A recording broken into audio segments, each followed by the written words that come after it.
Na Vía Láctea encontraremos un bonito lugar. Asombroso. A ciencia non coñece límites.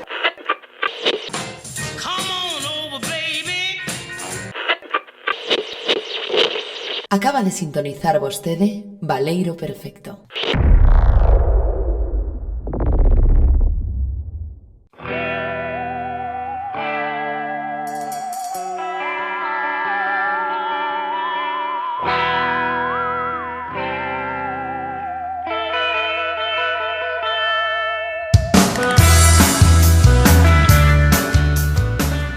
Benvidos, benvidas de novo ao Baleiro Perfecto. No capítulo número 19 entramos xa neste espazo singular, neste espazo temporalmente ambiguo, e de algún xeito pois xa pasamos o Nadal, máis ou menos. Foi unha pena non poder reunirnos, a verdade, tiñamos aí unha cena pendente que non puido ser, pero a verse para o ano 2022 somos quen, nalgún intre, de reunirnos e facer unha churrascada nalgúnha casa, non? Sexa de Rodicio ou sexa de Darío ou quen invite, non? Eu teño casa en Minnesota, tío. Sí. Pois a ver se invitas, cabrón. Facemos iso, non? Oye, sexa como for, temos un programa por diante novo, empezamos aquí, case reiniciamos un pouco a cabeza, non? Sempre que pasamos así como de ano, dan gana de reiniciar, non? E mesmo despois dun ano tan tolo como foi o 2021, que tantas cousas houbo, non? Entre plaxios, entre cousiñas que pasaron, entre mortes de papas, pois todo está aí no aire.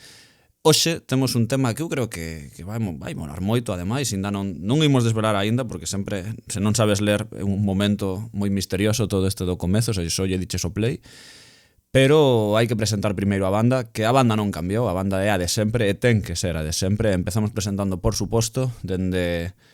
non sei se de Santiago ou de Lalín, pero témola en Galicia seguro. Esa é Alba Rozas, compañeira. Que tal? Como imos por aí? En Santiago, por certo. Santiago, como te sintes en Santiago? É a túa casa ou a túa segunda casa? É o meu hotel. Boa resposta. É o meu hotel. O teu motel. Literalmente é o meu hotel. Temos tamén, por suposto, a Guillermo Rodicio. Non sei se está en Minnesota ou na Coruña, que pode ser o mesmo. No, en Minnesota estive só un par de días por obriga contractual, pero xa estou de novo por Coruña. Alégrome ben. Temos tamén, por suposto, como non, a Pablo Heavy, Pablo Pesado, dende o Ferrol ou dende Santiago, non sei.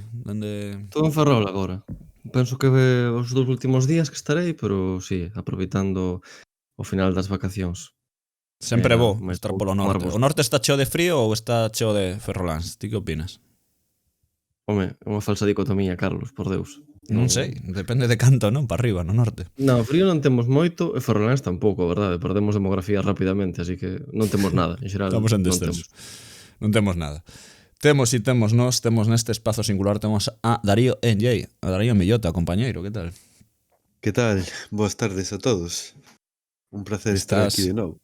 Estás ben? Levaches ben? Mantés a crockpot encendida esta noite ou non? Non, de feito, a noite pasada sí que tiven acendida, que estiven facendo boloñesa, así que aí está feita xa.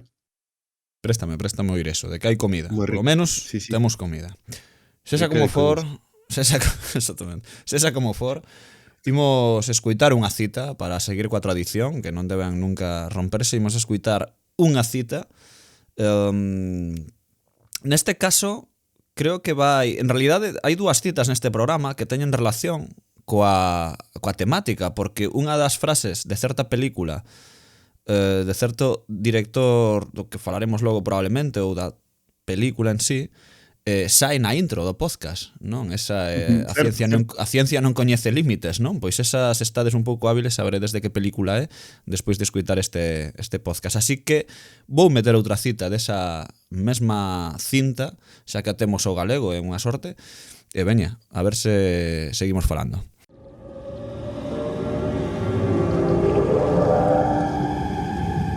Benvido ao meu fogar. Entre e deixe tras de si algo da felicidade que agora trae. Conde Drácula. Eu son Drácula. E dou Mucha benvida, señor Harker, a miña casa. Pase. Porque así é, imos falar de vampiros, de vampirismo, non só de Drácula, evidentemente, pero imos falar de vampiros, que creo que era un tema, en certo punto, ineludible, non? Se falamos de fantasía e falamos de cousas así deste mundo, creo que este día tiña que chegar, non? Case de forma imposible, non? De evitar. E aquí o temos, vampiros. A película, se alguén ten a dúbida, é a película de Drácula, Drácula de Bram Stoker, de... que idade hoy acabo de... Ford Coppola. Francis Ford Coppola, claro. De Francis Ford Coppola, que para min un dos puntos, eu creo, máis maravillosos do cine de vampiros, xunto con outras que logo falaremos seguro, pero está aí, está en galego. Se buscades nos arquivos da Amiga, podredes atopala sen maiores problemas. Se xa como fora antes de asaltar os temas, de definilos, que eu creo que todos temos aí dado que pode ser un vampiro, antes, por vez primeira, imos preguntar aquí en directo, en riguroso directo, cal, ou en riguroso diferido tamén, cal as nosas primeiras veces cos vampiros, non? Por non romper a tradición tampouco, Alba Rozas, vouche dar a ti a palabra para que nos contes como foi o teu primeiro encontro cun vampiro ou cunha obra chea de vampiros, non sei. Pois eu creo que nos típicos disfraces do Entroido e despois a nivel pois máis noutras plataformas eu diría que sería coa Pajarería de Transilvania, cos debuxos. Eu creo que esas son os primeiros contactos, non recordo así contactos anteriores dos que eu fora consciente. Drácula lino moitos anos despois, así que... O vampiro na Pajarería de Transilvania. As dúas mulleres, as hermanas estos Scissor, ¿no? Como Efectivamente. Que eran vampiresas, entón a visión tamén é moi naif e agradable. Sí que teña ese toque, sí.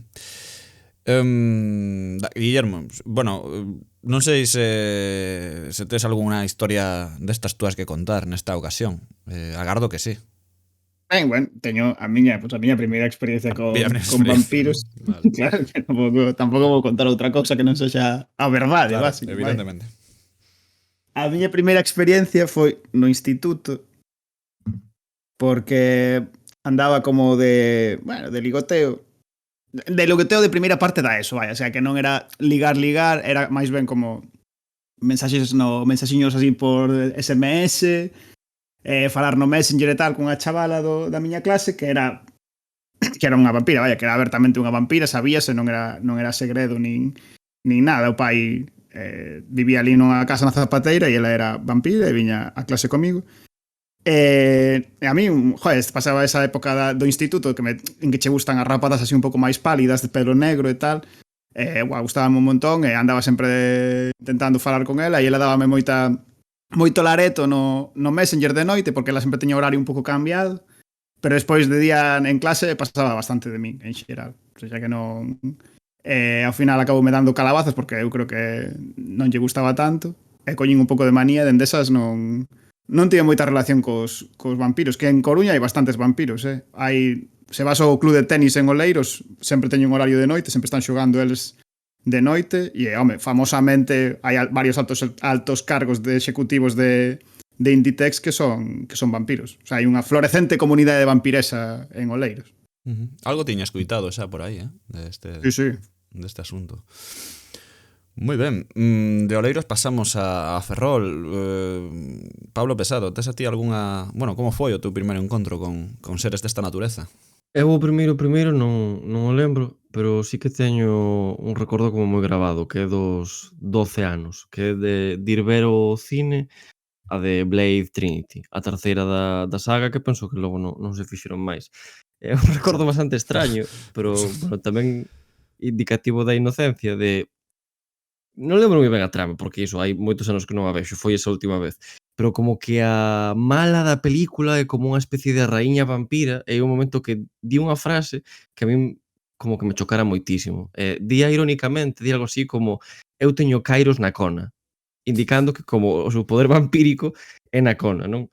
E no momento dixérame como super atordoado de hostia, pero que mecanismo tan complicado, non? O sea, realmente había aí pues, como un xogo que eu non podía entender e tomeino en serio.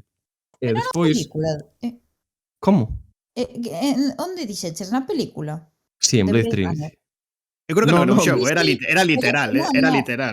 Era non En literal. era Blade literal, Trinity. non era literal, porque aparte non o explica ela, explica o tío que se deita con ela. Entón di que ten Ah. cairos na vaxina. Chicos, hola? A ver, tío, que Literal. vin aos 12 anos. A cousa é que o tema este dos cairos na corna é unha referencia ao tópico da vagina dentata, non? O sea, Sí, evidente. unha maneira de falar pues, machista e antiquísima de certas mulleres que supostamente terían efectivamente dentes, serían perigosas. Bueno, trataremos un pouco disto despois. Pero eu non interpretei desde esta matriz, senón, bueno, con extrañez. Eu non vexo tan claro se era real ou non, se era un poder desta vampiresa No, ou non. No, era non tiña dentes metafórico. na cona. Que va, Había era unha o tipo que película ademais lamentable de 2007 entre adolescente e goreas e tal que era Vagina dentata e sí que trataba este tema pero dunha maneira literal. Por se alguén ten curiosidade de ver unha bazofia. Por curiosidade, que me queda? Darío, NJ, por favor. O teu primeiro encontro? Pois mira, o meu primeiro encontro foi con nada máis e nada menos que Pechuguela do Simpson, que, bueno, realmente é unha vampira, non? Ou polo menos ten moitísimas trazas de ser unha vampira, non? Pregunto. É Pechuguela, non? Non se chama Pechuguela. Non me sei lembro de que do me, nome. eu non me dou conta de que me Joder. falas. O Conde Chócula do Simpson. Ah, pois sí, el a Conde muller do Chócula. Conde Chócula é Pechuguela. É unha broma de Barbarella, que é unha actriz, de verdade, que Claro, fixo pero- moitas pelis de ciencia ficción. Sí, Vale, sí. pero Pero non me vampira acordaba de que tamén. teña muller o Conde Cochácula este. Sí, non é a muller do Conde... O sea, deixa Sí que sí, Darío. Non o estás inventando, tranquilo. Sí que a muller do Conde Chócula, non? Sí, Ah, vale. sí. Ou de Ken Brockman ou algo así. Bueno, Está esa. guai que falemos do Conde Chócula como se fose unha saga mítica, non? Si non, A ver se é canon ou non que a súa muller Bueno, se o chama Conde- así. O Conde Chócula tamén é vampiro, non? Sí, algo así, Dende Vampiro logo. do sur. É que me sorprende que fales do Simpson de vampiros e non fales directamente probablemente do mellor episodio do Simpson no referente aos árbores de terror, non? Da horror dos especiais de Halloween, vaya. Que era o de Xa, Vals bueno, a ver, é Vampiro. que iso vou guardar para máis adiante. Claro. Evidentemente. Ben, pois eu pois dúas cousas teño eu aquí na cabeza para falar do meu, non? No meu libro. A primeira había unha serie de debuxos animados que se chamaba Draculín, un Draculín non tan pequeño, que botaban na televisión española.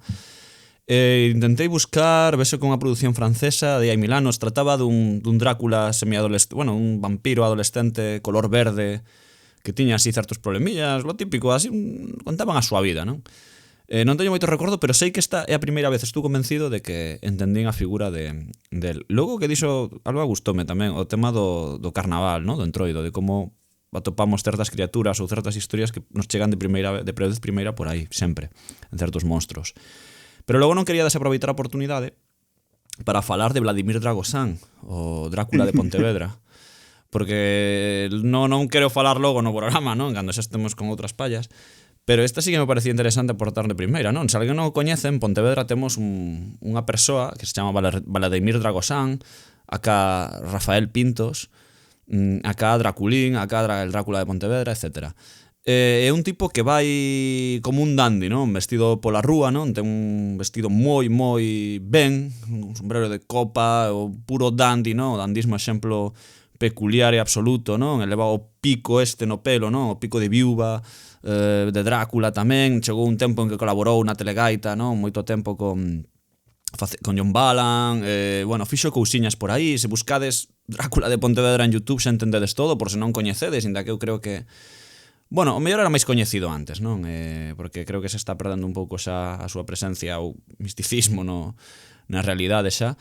O tipo sacou varios libros de poemas tamén, acordo de varias cousas. Pero bueno, en Pontevedra impresionaba, claro, cando tiras pequeno e pasaba un señor con capa, unha figura alta, non? Moi Christopher Lee naquel momento, pálido, ás veces levaba cairos, non? De mentira. Pero sobre todo era vital velo coa capa e co bastón, non? Era como o traxe de arriba a baixo, era algo extraño canto menos, pero era un tipo educado, tampouco se metía con ninguén. O que se chamaría, eu creo, un friki urbanita, non? Destos que cada vez hai menos, ou máis, depende, pero eu creo que cada vez hai menos, un tipo peculiar onde os haxa. En Pontevedra era totalmente mítico. Logo eu creo que se foi deshonrando, non? Un pouco facendo como Pácate Clavel Estaca, non? E colaborando con Cárdenas, que o chegou a facer un especial sobre el, este tipo de tonterías que eu creo que non gardan moita relación co arixe desta personaxe en sí persoa, non? Que é imposible diferenciar a Vladimir Dragosán de Rafael Pintos, pero moi interesante. Non sei se vos soa a historia deste señor, se coñecedes xa ou tal. Eu No. descubrina polo Instagram. Preguntei por vampiros no Instagram unha vez dende a que cheira papá, Sí. descubríronme a Dragosán e foi increíble. Foi Sí, increíble. eu tampouco sabía da existencia deste señor, joder, pero É moi flipei cando pontevedresa o asunto. apuntaste. Eu acordo, isto xa por finalizar, porque non quero dar a chapa, pero por terminar contra Vladimir, pero acordo un día que estábamos de festa nun bar, non? Unha tasca onde privábamos así viño, así en Cunca e tal. En Tazas, un desastre de sitios alnés. E apareceu el. E así pero como se entrase unha especie de demo no bar, non? Case unha especie de todo o mundo quedou calado, ficou así mirando pa el, non? El vai avanzando e sube a unha cadeira directamente, non hai todo o mundo así mirando pa el, non? En plan, e empeza a recitar poesía. En plan, e todo o mundo, claro, aplaudindo cada vez que acaba un poema ali e el tal. Ademais, ele ten unha voz super aguda, extrañamente non encaixa moito a voz que ten coa persoa, co corpo. Foi unha das cousas máis brutais que vi nunca, de improviso así nun local, non? De como a xente entendeu perfectamente que non era nin para burlarse del ni nada, era entrar no seu xogo, non? E parece unha das performances máis curiosas que vi polo menos eu, nunha tasca, porque aquelo era terrible. Pero nada, está vivo, por certo, se alguén pregunta, que non está vivo. Está vivo. Sí, está vivo e anda por aí. Non é tan maio. Está... Non, pero aí xente unha vez me preguntaron, que a veces a xente, hai tempo que non a ves, o morrería, tal, e eu dixen, joder, o tipo debe ter 50 e pico anos ou algo así, non? Está aí, sigue. Ten Facebook, se o queredes agregar, podedes seguilo aí nas súas redes, que é bestial. Pois nada, ata aquí o tema, non sei se queredes aportar algunha vez máis algo máis das vosas primeiras veces ou xa directamente pasamos pois a definir a movida. Como creo que non, pois creo que podemos proceder directamente a poñer aquí a típica pasaxe cortina e tirar para bingo.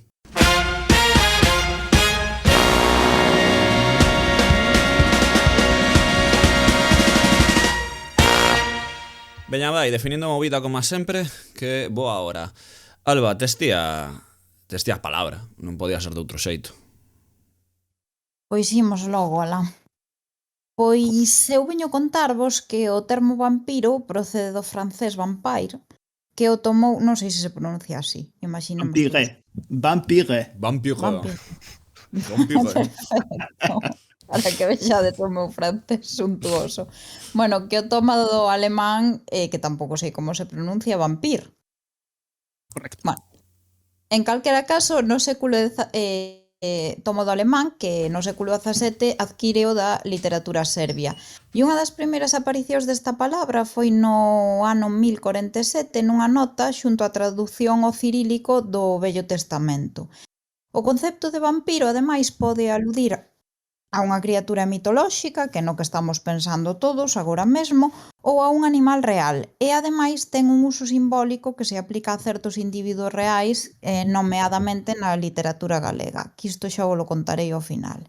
Como criatura mitolóxica, que é no que nos imos centrar, o vampiro é un espectro nocturno que chucha o sangue dos seres vivos para sobrevivir. E aínda que se trata dunha figura procedente da mitoloxía eslava, tamén entronca con crenzas do mundo greco-romano, sobre todo co romano. Concretamente, parte da idea de que o sangue é sustancial á vida. Como anécdota direivos que na Odisea de Homero, Ulises, acude ao oráculo dos mortos para que o espectro do adiviño Tiresias lle dea pistas para volver ao seu fogar. E Odiseo debe realizar un sacrificio de sangue e darlle de beber ao morto porque só así recobrará a vida e poderá falar. E ademais os romanos clasificaban os espectros malignos en dúas categorías que eran lémures e larvas, e as larvas eran individuos mortos violentamente que saían de noite e podían chuchar o sangue dos vivos, especialmente de cativos, cativas e doncelas. E estas crenzas estenderonse tamén durante a Idade Media e prácticamente chegan ata a actualidade, non?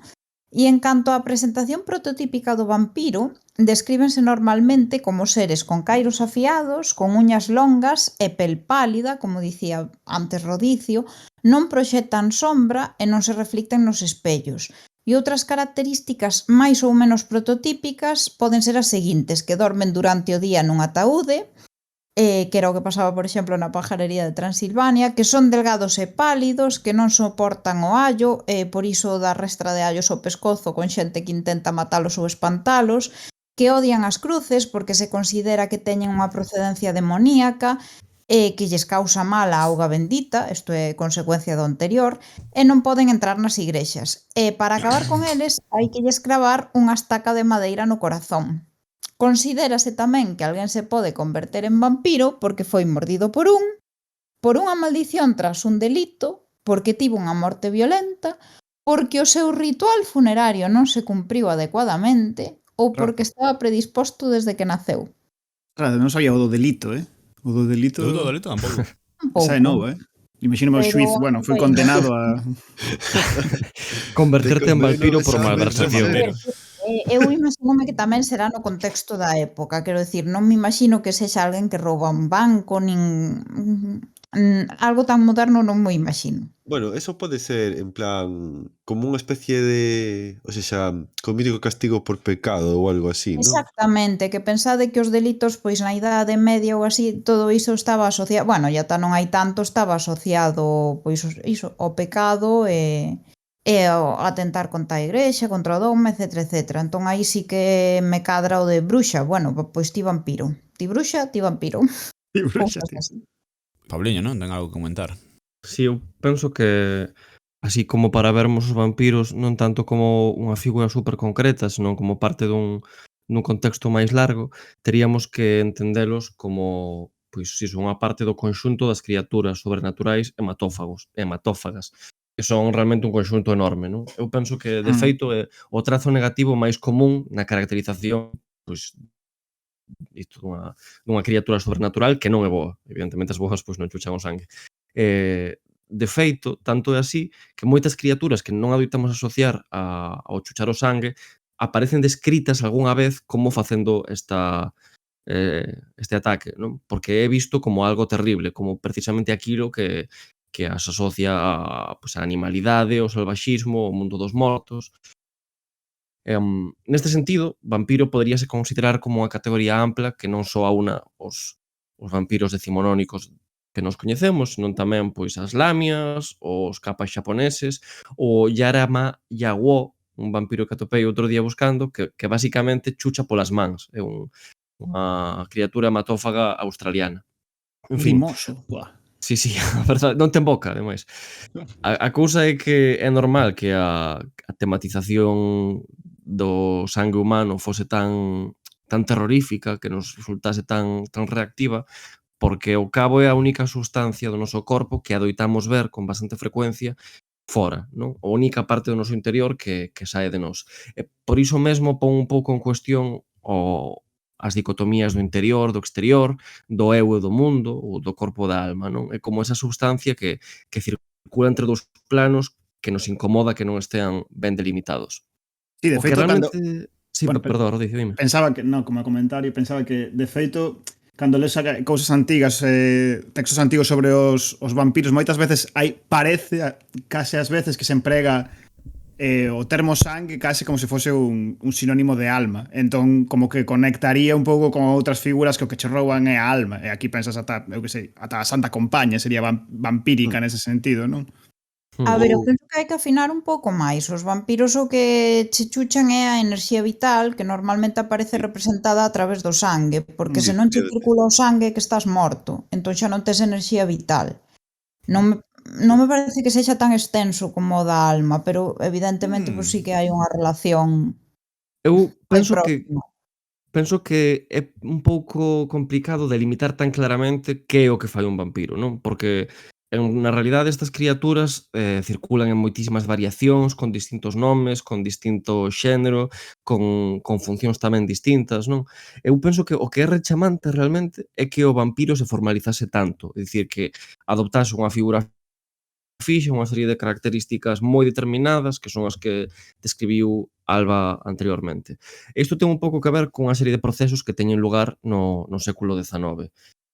Por unha banda, o impulso de categorización propio da época do enciclopedismo, da revolución científica e da ilustración previa. Por outra banda, a aparición da folclorística, fundamental no XIX, tanto para lexitimar novas nacións como para deslexitimalas, para atacar o seu fundamento, pois, imaginándoas como ligadas ao pasado, como retardarias, en fin, todo ese tipo de cousas. E, de feito, penso que non é casualidade que Stoker fose irlandés e que el mesmo levara a cabo un labor de documentación folclorística.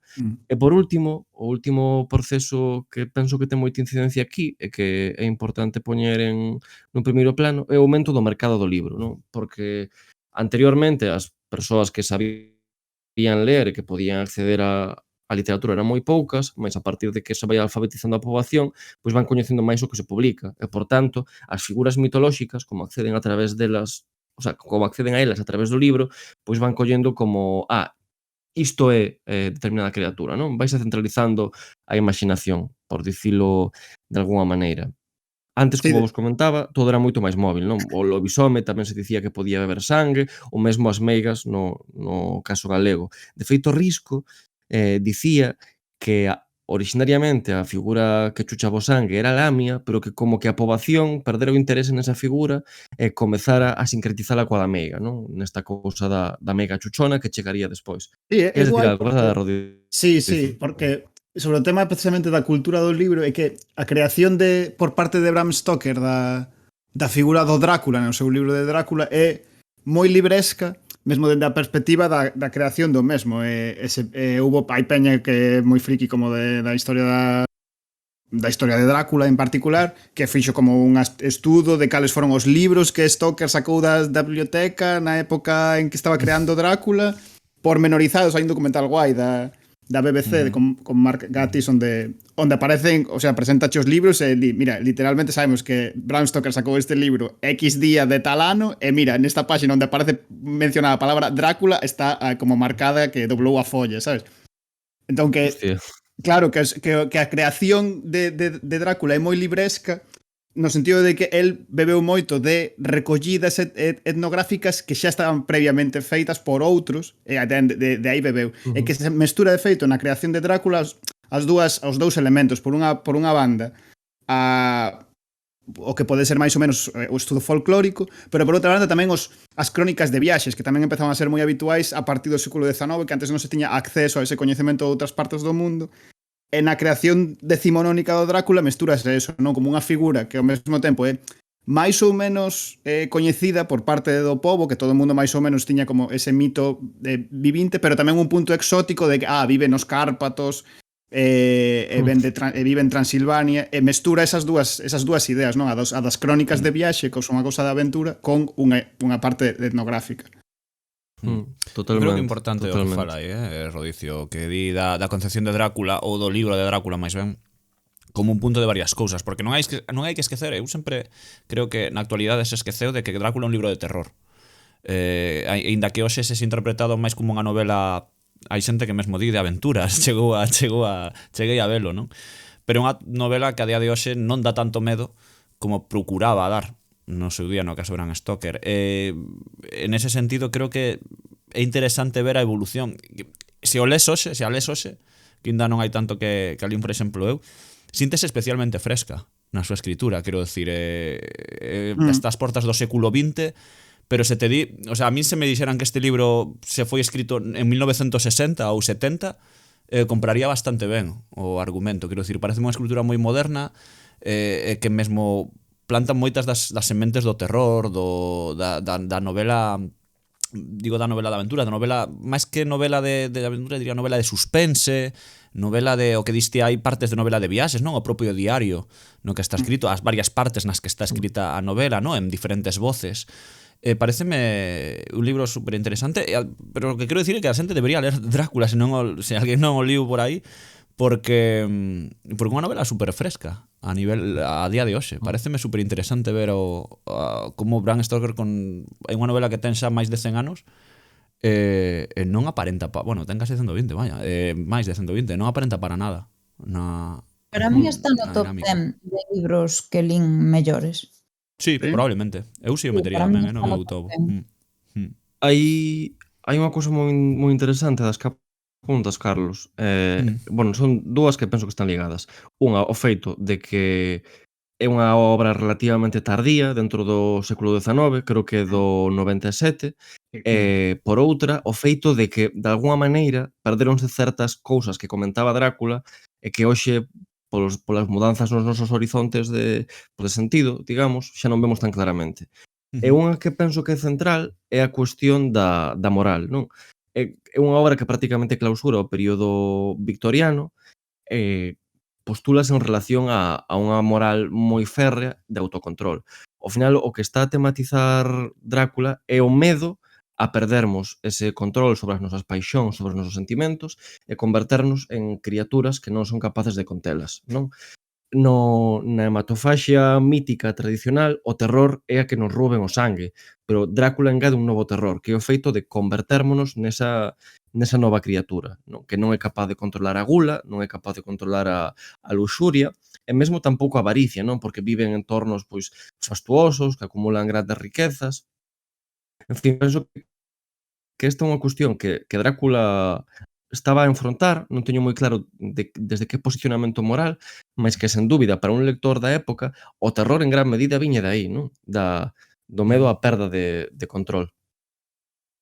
Sí, claro, todo o subtexto sexual que hai en Drácula, ademais, quer dicir, a o interesante ou o que engade a figura de Drácula respecto de historias máis ou menos de aldea do vampiro que te come no medio do monte é precisamente que hai un entorno está nun entorno moito máis civilizado, non? Que hai como unha especie de seducción, é como un demo que se te aparece e te propón un pacto. De feito, nese sentido é interesante pensar, por exemplo, nas dúas pelis, quizáis as dúas pelis máis famosas de Murnau, que son o Fausto e Nosferatu, as dúas falan en realidade desta idea, non? Do demo que che propón un pacto e ese pacto trae como unha especie de subtexto sexual ou sensual onde hai toda unha seducción, non? O vampiro proponche cousas, non só te maldice, senón que ten unha parte positiva, non? Podoche morder o pescozo, pero conseguirás a inmortalidade, non?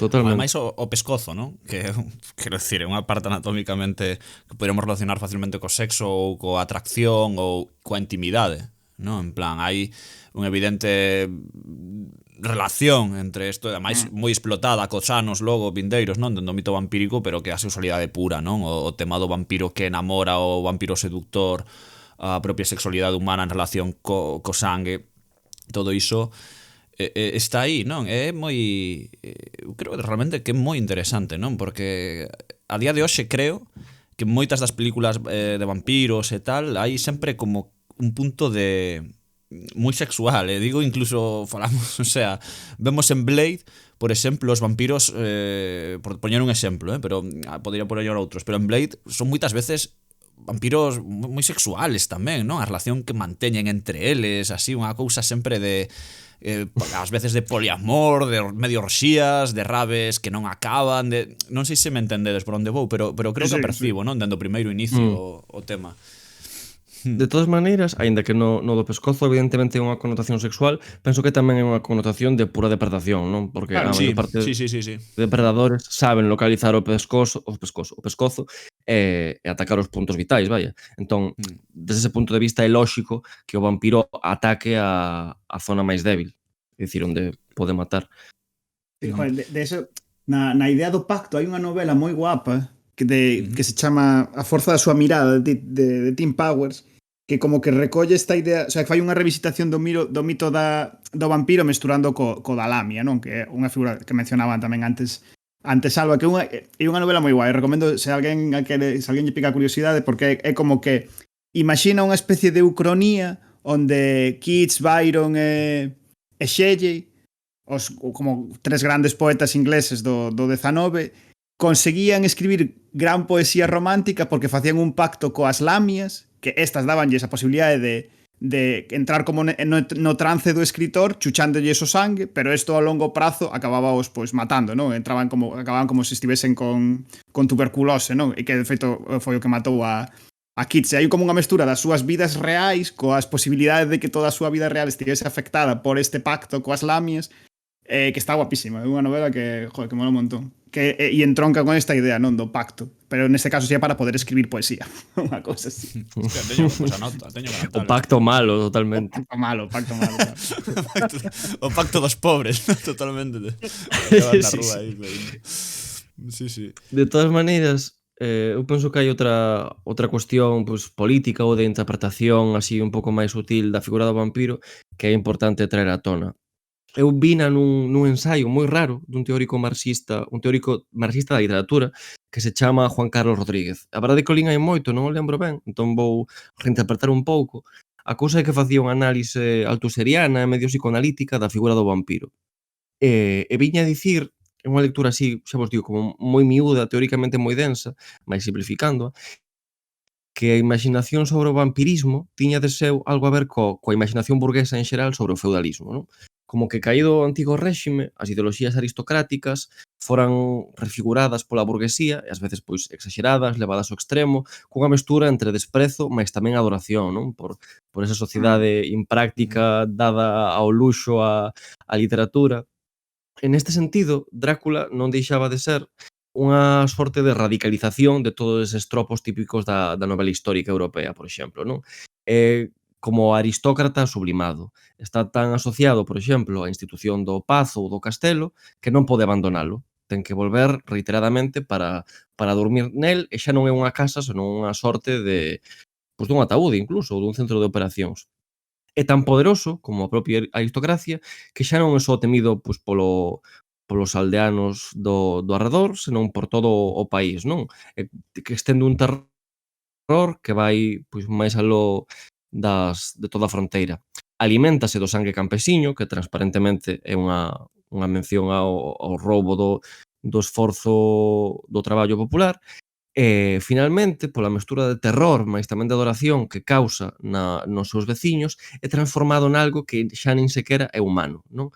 É dicir, como un aristócrata cuxo grao de nobreza é tan alto que abandona a mesma categoría que o resto da humanidade. E penso que, aínda que é unha lectura así, xa vos digo, un pouco como psicoanalítica, que unha vez que o pensas, sí que ves un pouco isto, non? De Drácula como esta especie de aristócrata decadente e omnipotente. É que non é tan tola, a mí non me parece nada tola a interpretación.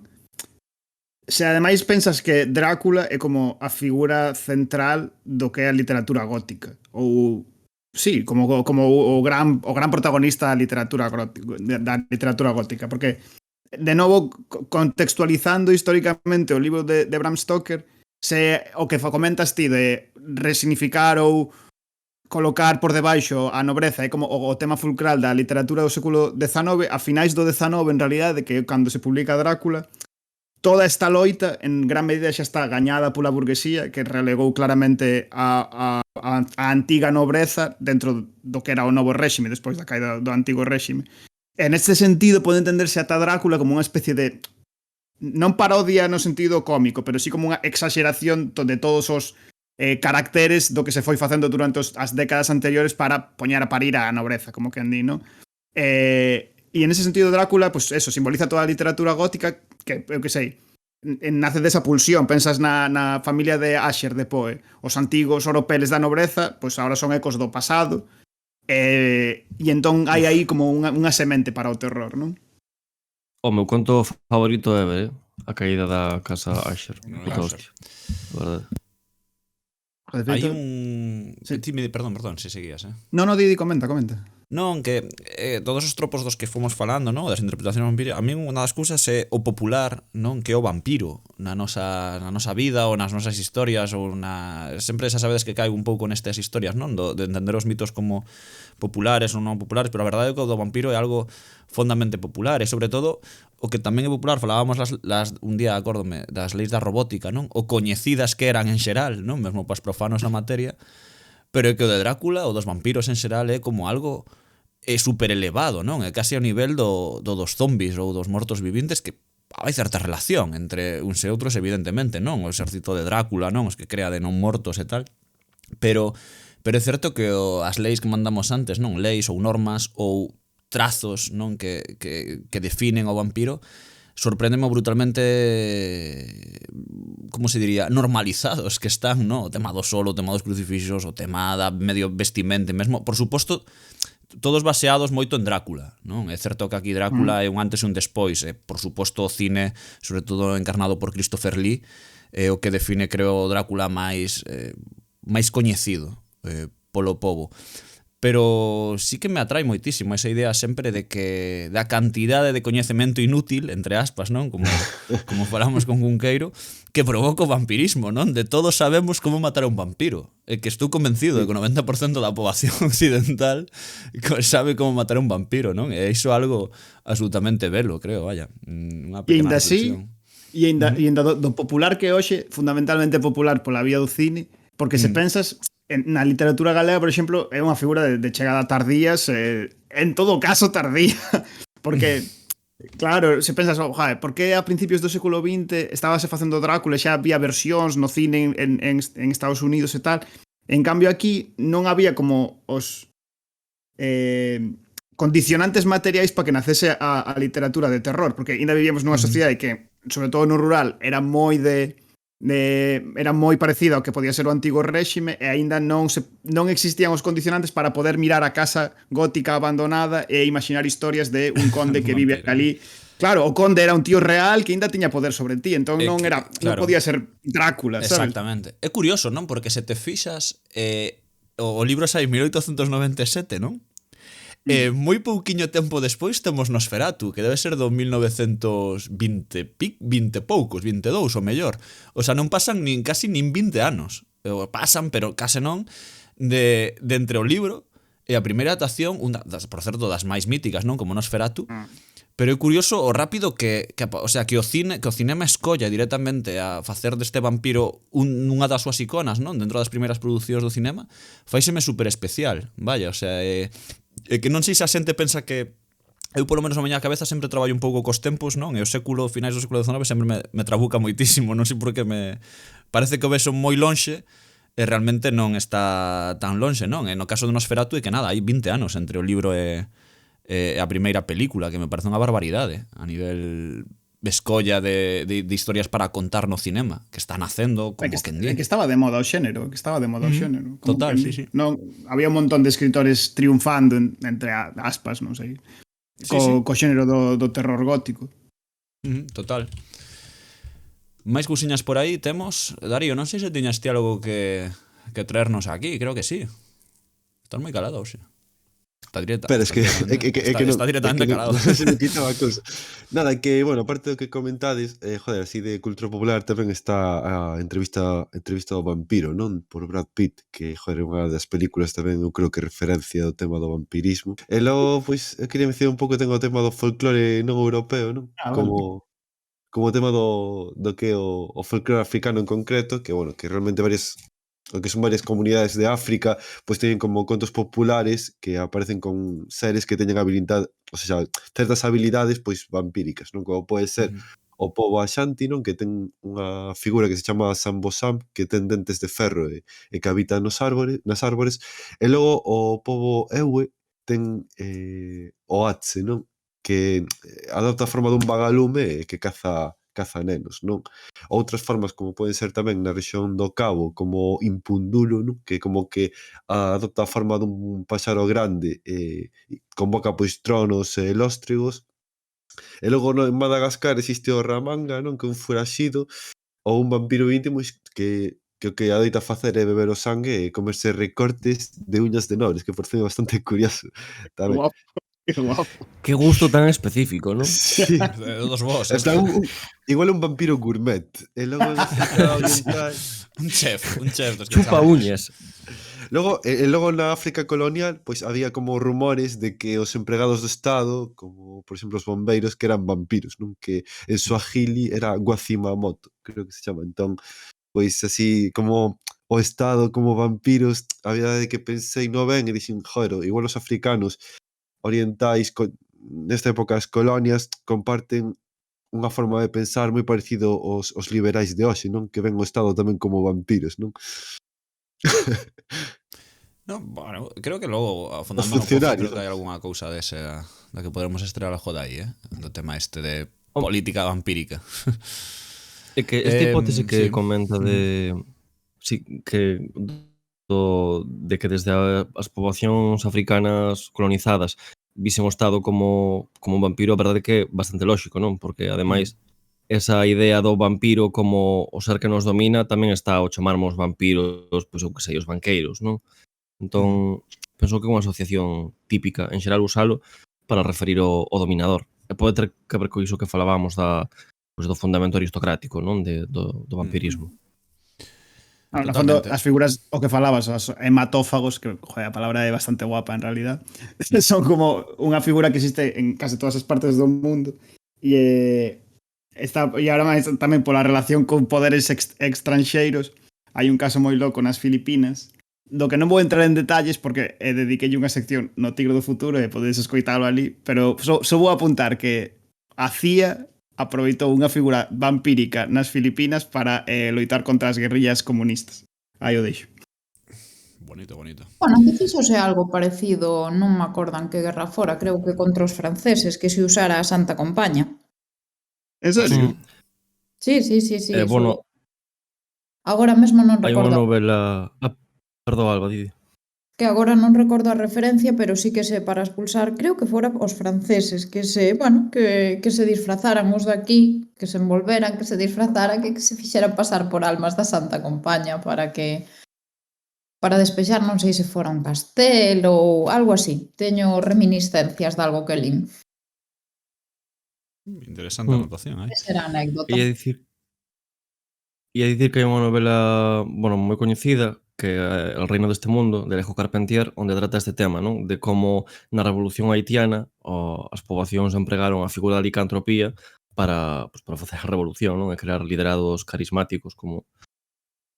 Bueno, unha idea tamén de usar as figuras da mitoloxía popular como líderes da revolución. É moi interesante, parece que é bastante común, realmente.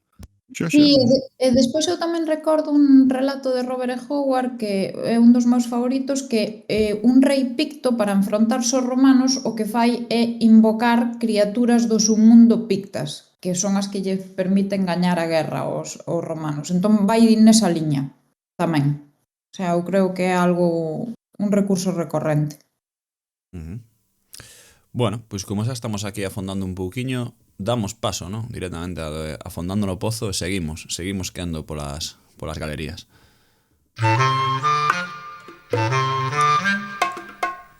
Veña, Alba, tiñas ti, a palabra. Contanos algunha cousiña xa entrando. Creo que nos queres falar un pouquiño de Drácula. Evidentemente unha figura que xa levamos un tempo traballando neste podcast, ¿no? Perdón, neste capítulo, pero fálanos un pouquiño así máis en materia. Sí, eu vou nos resumir moito, non? Porque moito xa dixemos, pero falando de vampiros famosos, eu creo que o máis famoso é o Conde Drácula, que é o personaxe creado por Bram Stoker en 1897 e que está inspirado en Vlad Tepes, príncipe de Valaquia do século XV. E foi unha personaxe que se levou ao cine en múltiples ocasións. Xa citaches ti o Drácula de Bram Stoker foi adaptado por Francis Ford Coppola en 1992. Logo tamén está a entrevista con el vampiro, que dicía, creo que foi a que dixo Darío, de 1994, e o Nosferatu de 1922. E eu penso nunha super recente que é a de Drácula Undertold, claro, protagonizada por Luke Evans. O sea, imaginade, non? Toda esa liña de adaptacións de Drácula que pode sair prácticamente en todas partes, non? Nos Simpson e e todas estas readaptacións que se foron facendo. Pero diso creo que sabedes vos máis que a mí. Está pensando na de Untold é das peores películas que vi na miña vida, De feito, Sí. penso que Drácula, Pero é canto máis cerca de Drácula, Tepes está, o pretende. Eu non dixen que fora boa, dixen que era Drácula. Dicen que era unha Guau, pero- película. Exactamente. Joder, Unha película... Acábame de lembrar eu da peor película que vin e tamén é de vampiros, Abraham Lincoln cazaba Ai, vampiros. esa tamén a vin eu. E, bueno, tamén estaba en Helsing, que non me permitides falar dela, pero tamén Mira, está. agora que saquedes o tema de peores películas que viches na vosa vida, unha das miñas peores películas que vi na miña vida e fun ao cine a vela, que é aínda máis grave, foi unha película que era rusa, non sei se vos lembrades, que se chamaba Guardianes de la Noche.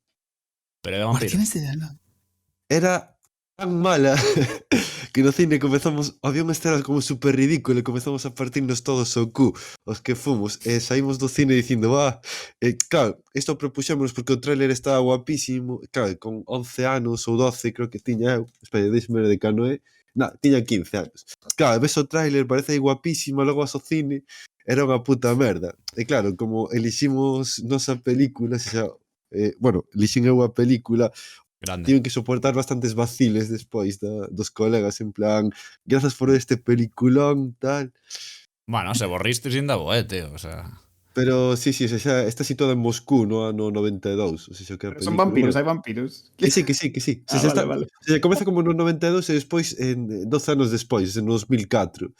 Que ten escenas super ridículas, de verdade, o sea, horrible. O sea, eu creo que é a peor película que vi na miña vida, diría eu. Non, A todos a de... Perdoa, a de Abraham Lincoln cazavampiros polo menos era entretida. O sea, era unha ida de perola enorme, o sea, aquilo non tiña traza, pero pasábase rápido o tempo e era entretida. A min tampouco Eu foi que- que me gustou. Eu vina estando altamente bébedo e non era capaz de comprender o concepto de montaxe. É dicir, percibía as escenas como cousas isoladas entre sí. E foi... Non son moi malas, non unha experiencia profundamente desagradable, psicodélica. Ver a Abraham Lincoln cunha machada matando vampiros, a verdade, é algo que recomendo encarecidamente, non?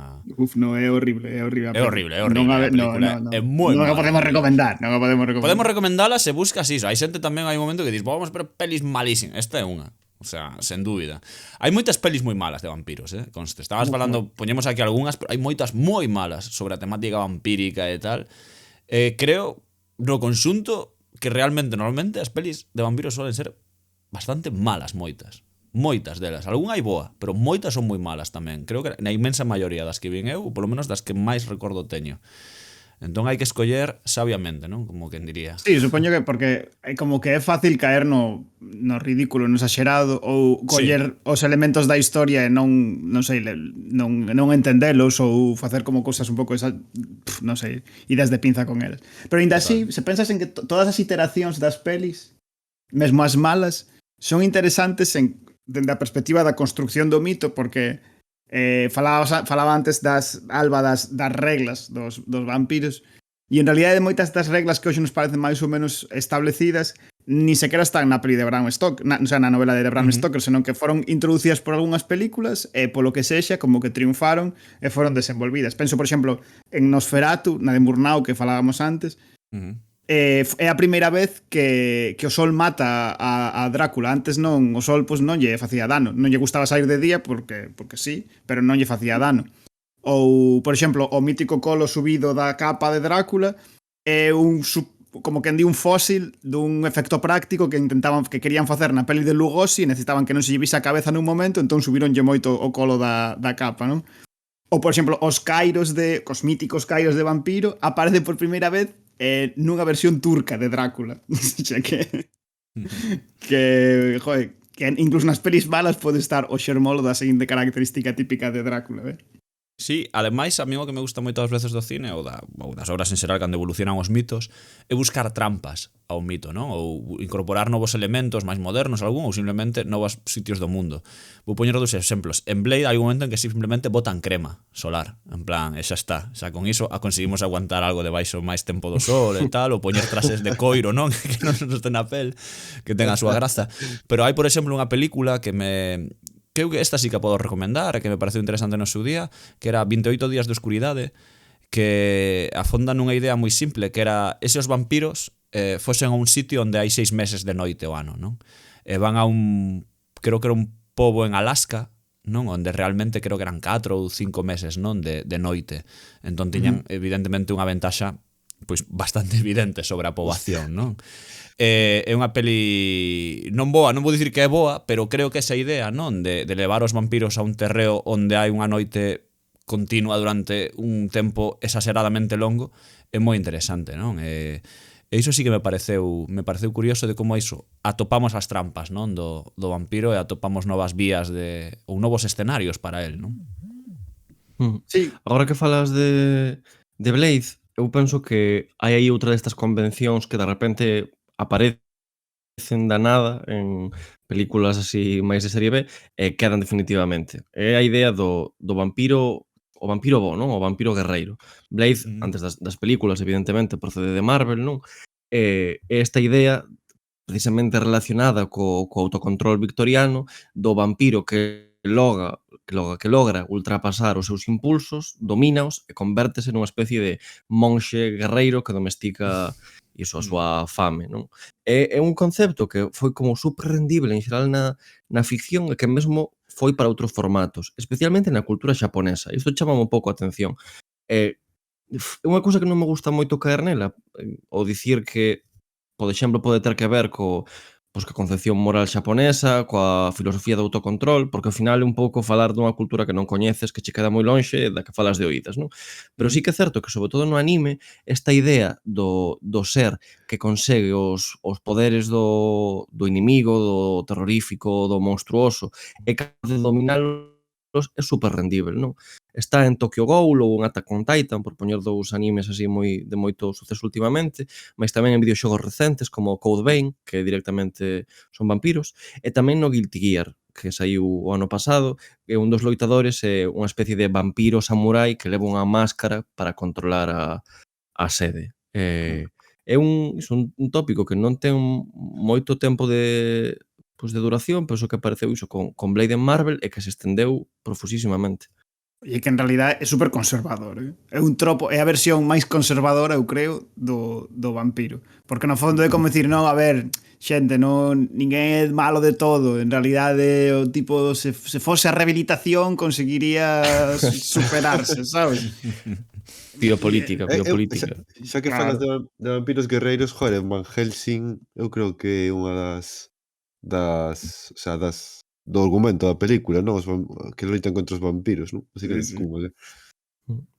Aí de vampiros, que por certo, que falabas tamén de anime ou de tal destes vampiros así, penso na cultura anime, non? Penso na cultura de Final Fantasy. Un dos personaxes de Final Fantasy VII é claramente un vampiro, non? Como é ese Vincent, non? Un personaxe secreto, non tes por que desbloquealo, pero si aparece, non? E ademais, non sei, sempre teño que meter eu a palabra, pero hai moitos vampiros moi edgys nestas historias. Estaba pensando. Non creo que Vincent é o típico exemplo de vampiro edgy absolutamente, non? De guai e tal. Teño moi claro cal é o vampiro edgy por excelencia. Ah, sí? Sí, claro. Home, non sei se vichedes Buffy cazavampiros, pero Spike... Buah, no, ese vampiro chorimicas.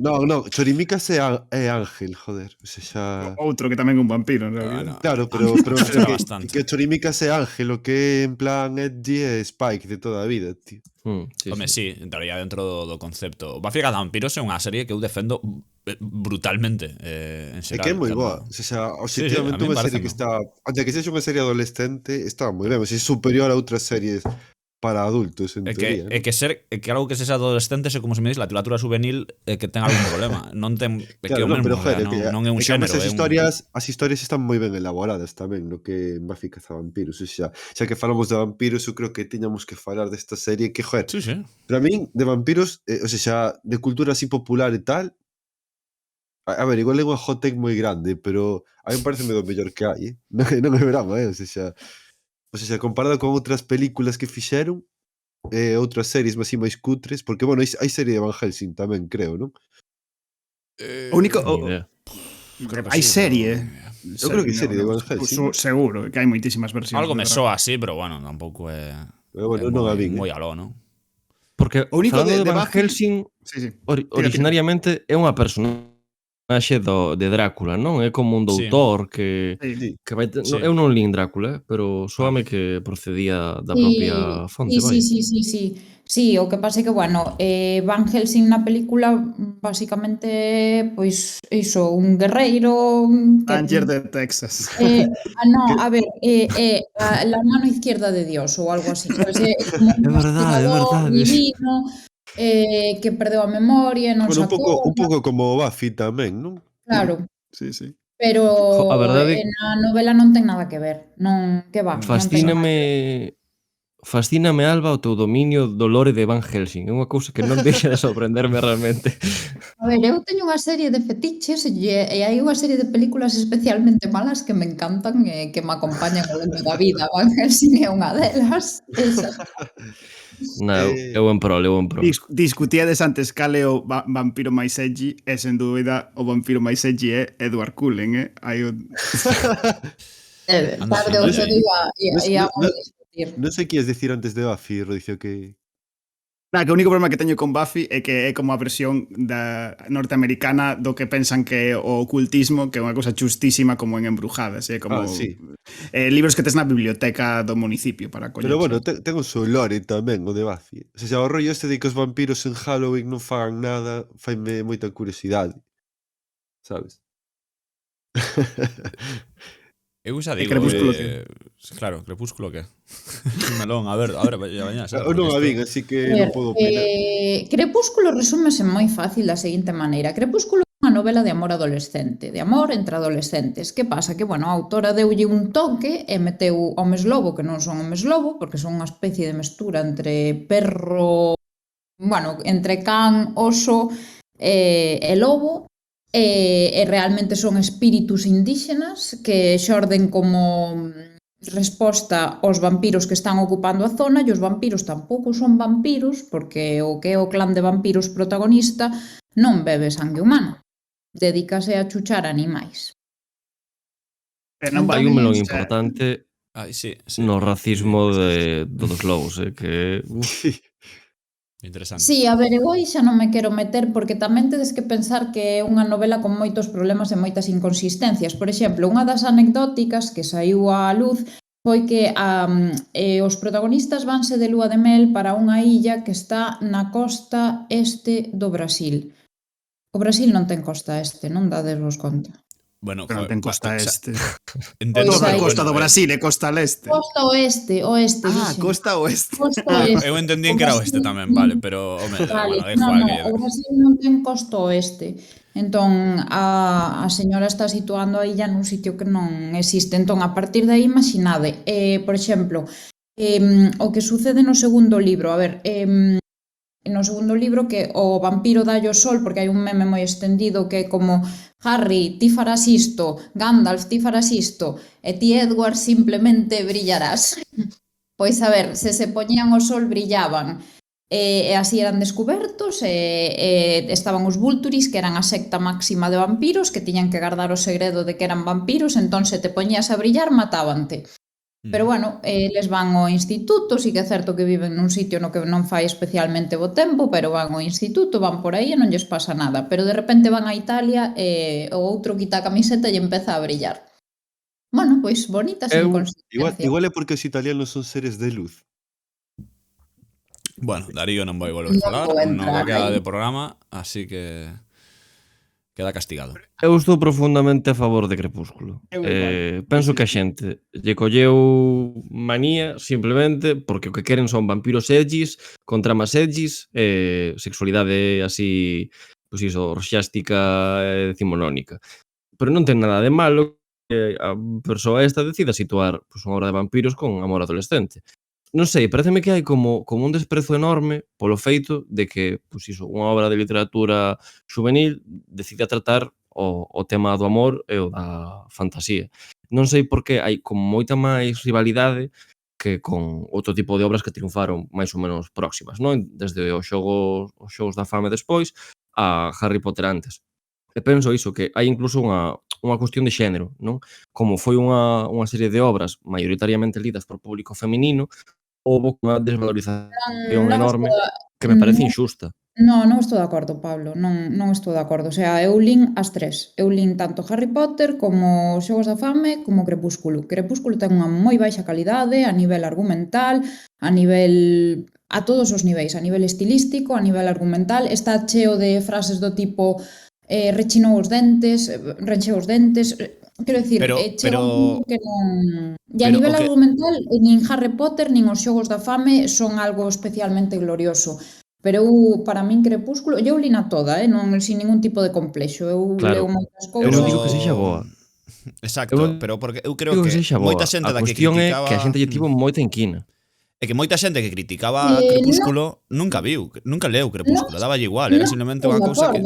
Crepúsculo tivo moitos fans, foi das películas máis lidas, foi dos libros máis... das películas máis lidas, non, das películas máis vistas, eu vin as películas tamén, dos libros máis lidos, catapultou a fama a todos eses actores e actrices que, o protagonista que fai de Edward Cullen sí, pero despois o resto apenas conseguiu seguir nesa estela, quero dicir, creo que eu creo que tivo máis suceso ca detractores, non estou de acordo tampouco con esa perspectiva, eu creo que tivo moitísimo suceso. A mí o que molesta da crítica a Crepúsculo non é tanto criticar a súa calidade, que parece pois, unha cousa razonable, pero que non dá lugar a moita inquina no fondo, e como, pois me parece moi malo, e xa está. O que sí que me pareceu que hubo moito con Crepúsculo, e que no fondo, e sobre todo se o ves da perspectiva histórica, é ridículo, foi criticar que se atrevese como a innovar. É como, es que los vampiros brillan. Pois, home, por que non? O sea, se así se te ocurre, parece che boa idea, proba. Se toda a movida cos vampiros e todo o tempo intentar meterlles poderes novos ou cousas distintas para A ver, darlle como teu toque propio a unha cousa que ten como 100 anos de historia. A ver, se somos sinceros, o peor de Crepúsculo é que o sea, é en parte por culpa de Crepúsculo que existe 50 sombras de Grey. O sea, Sí, e aparte podería denunciar, podería denunciar e non denunciou. A mesma existencia de Crepúsculo é causa única de que exista 50 sombras de Grey. Entón, Pero que eu tampouco teño nada Pero en que a mí contra non de me igual, 50 pero sombras que de Grey, pasa con así a 50 priori. sombras de Grey? Claro. pois que non, tío. O sea, 50 que? sombras de Grey era como, o sea, a autora fixo como unha especie de fandom de Crepúsculo que era 50 sombras de Grey. Vamos a empezar a criticar agora o fanfic. Vamos a caer, Claro. niso. No.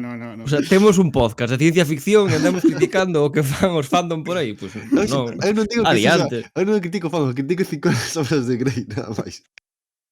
Bueno, non sei. Eu aí xa non me meto porque aí xa non lin nin nada. Pero bueno, eu Crepúsculo xa vos digo, moito, para unha cousa, eu, por exemplo, entendo que as películas arrasasen porque son moito mellores co libro. E que unha película sexa mellor co libro xa é moito dicir, porque o libro ten moitísima palla, tamén, non sei, ten moitas inconsistencias, ten moito, moi superficial todo, sabe? Hai unha vampiresa, pois que vampiresa lle é unha traxedia porque é guapa e é como... Pois moi ben. Eu quería coller o guante aí de Rodicio, que me pareceu interesante o que dicía de que criticalo porque meteron novas cousas, non? Na mitoloxía, non? O tema do mellor o sol que brillaban ou toda esta carallada. E creo que interesante porque... Non, o que pasa é que creo que foi a que conseguiu máis expansión. Entón, claro, eu creo que o problema viña en que se expandise esa idea tan básica e tan comercial e non ao mellor pois outros Dráculas máis elaborados e máis profundos, porque este, claro, tivo moitísimo suceso, moitísimo suceso.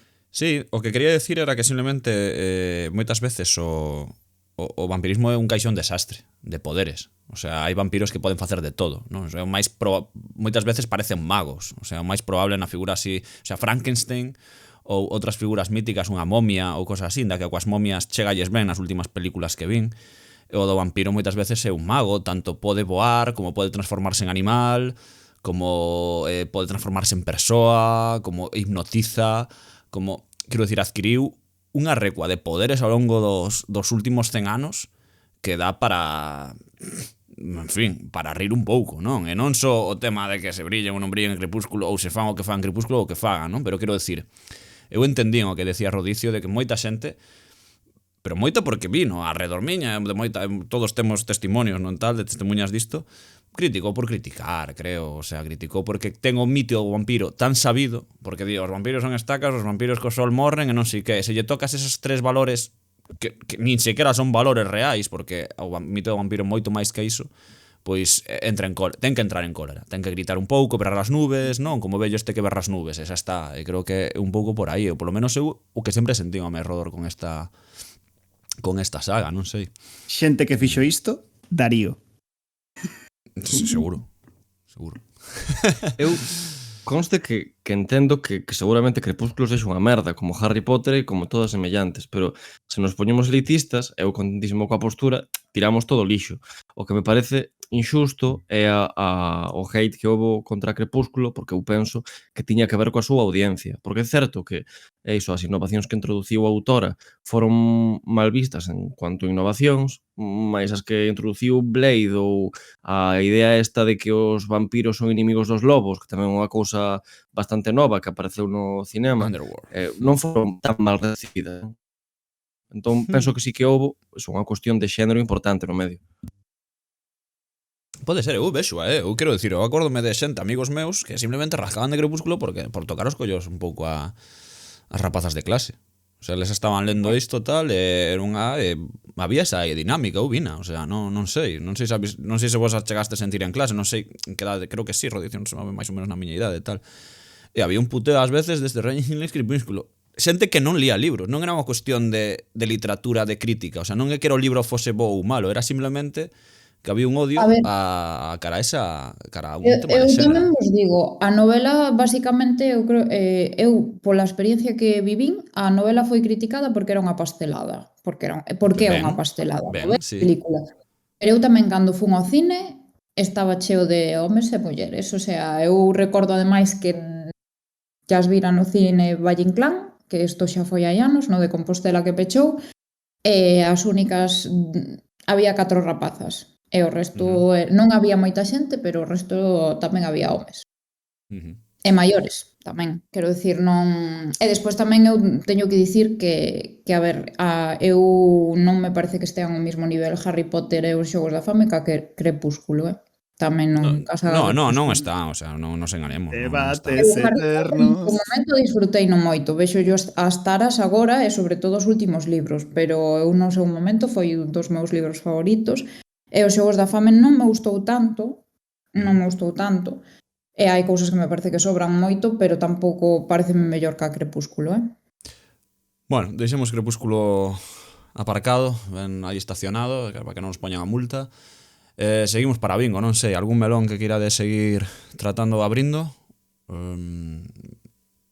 Sobre diferentes tipos de... O sea, sobre cagarse nas normas dos vampiros, Terry Pratchett sabe, Darío? Sí, en Carpe Jugulum, non creo que... Sí. Bueno, non sei se é Jugulum ou Jugulum, non sei como se pronuncia, imagino que será Jugulum, non é ser latín, pode ser.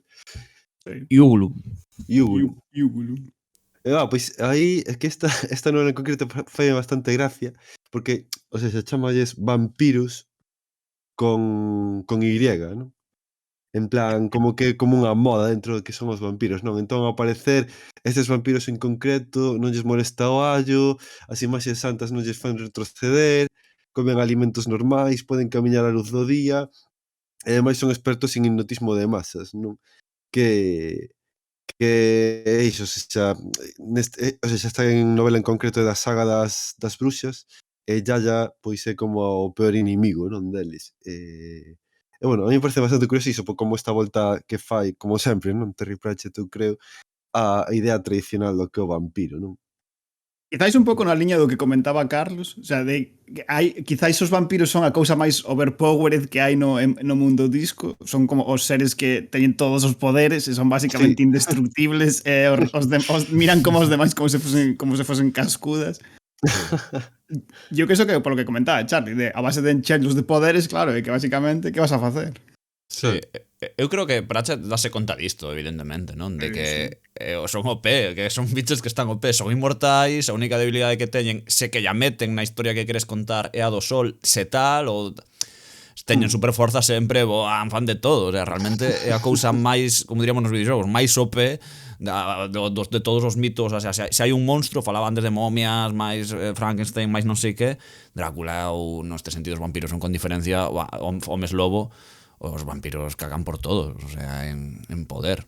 De feita, a maneira que ten Pratchett de facelos interesantes, porque ao final un bicho que está con poder de máis non é interesante. A maneira que ten de facelos interesantes é enlazando ca liña do autocontrol que comentaba antes Pablo como unha das características típicas do vampiro moderno, convirte como o vampirismo nunha especie de adicción, como se fose o alcoholismo.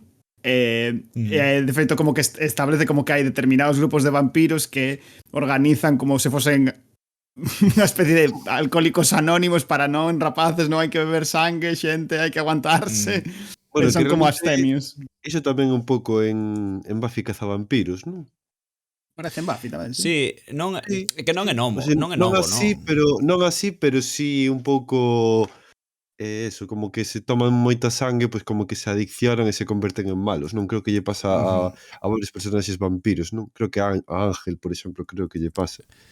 É que eu creo que aí é un pouco contrapunto, non? O sea, se vemos o pacto co demo, que sempre ten algunha consecuencia, e no caso vampírico tamén, que hai un pacto, como dicíamos antes, ou que soe estar relacionado co demo, a que simboloxía cristía e tal, tamén moitas veces pode verse como que todo ese poder ten que ter algún prezo, non? E moitas veces está relacionado coa morte humana ou co asasinato directo de xente inocente, non? Por exemplo, Vampire, non? Ou Vampire, hai un RPG que non saliu hai tanto, que fala un poquinho disto, non? Ambientado na Londres victoriana, tal, e tomamos decisións, non? Un xogo máis é de acción, pero bastante narrativo, bastante rol. E unha das cousas é isto, o personaxe que controlamos, o protagonista, non entende moi ben o que lle está pasando, sobre sospeita, non? Pero non é un humano que queira matar inocentes, non? En principio, perdón, podes logo facelo e tal, pero é un xogo narrativo, evidentemente, pode ser bo ou malo, vamos a dicirlo así. E creo que esta maldición, o de entender o vampirismo como unha maldición directamente, o sea, esa é a palabra, é algo moi habitual tanto nos monstruos en xeral, falamos de licantropía no seu día, vémolo aquí de novo, non? Que ese incontrolable sede, non? Eles relacionan o termo sede, non? O líquido de beber, nunca teñen fame, sempre me fixo gracia, non é que teñan fame, que teñen sede, polo tema líquido, e vémolo en obras como, por exemplo, Louis, non? Que é o compañeiro del Lestat en Entrevista co vampiro de Annie Riz, pois é un vampiro que non quere, que foi convertido por Lestat e non quería selo, non? E o tipo quería suicidarse e prívalle disto Lestat, non? Prívalle da morte, máis ben converto nun ser inmortal, condenado a vagar polo mundo, non? Mentres este vai evolucionando. Entón eu sempre, sobre esa idea, non? De que os vampiros son inmortais, non? Viven, perviven, tal. Tamén recaí na idea que propoñen outras obras, non? Que, vale, os vampiros existen, non? Poñemos aquí, se queres, o grafiti de vampiro existen, non? Na parede.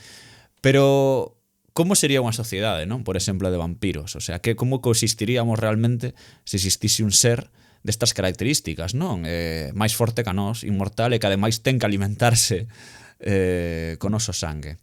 Aquí, por exemplo, hai unha película, non é moi boa, pero ten algunha idea interesante, que é Daybreakers do 2009, onde están Ethan Hawke, Willem Dafoe e Sam Neill, onde propone unha sociedade onde sí, o vampirismo é unha enfermidade, un virus, moi semellante á idea de Blade, nese sentido de virus, non? Tratalo como unha enfermidade da sangue, como unha doenza, pero que xa todo o mundo a pillou, non? Entón, o que lles pasa agora é que teñen un problema para se alimentar.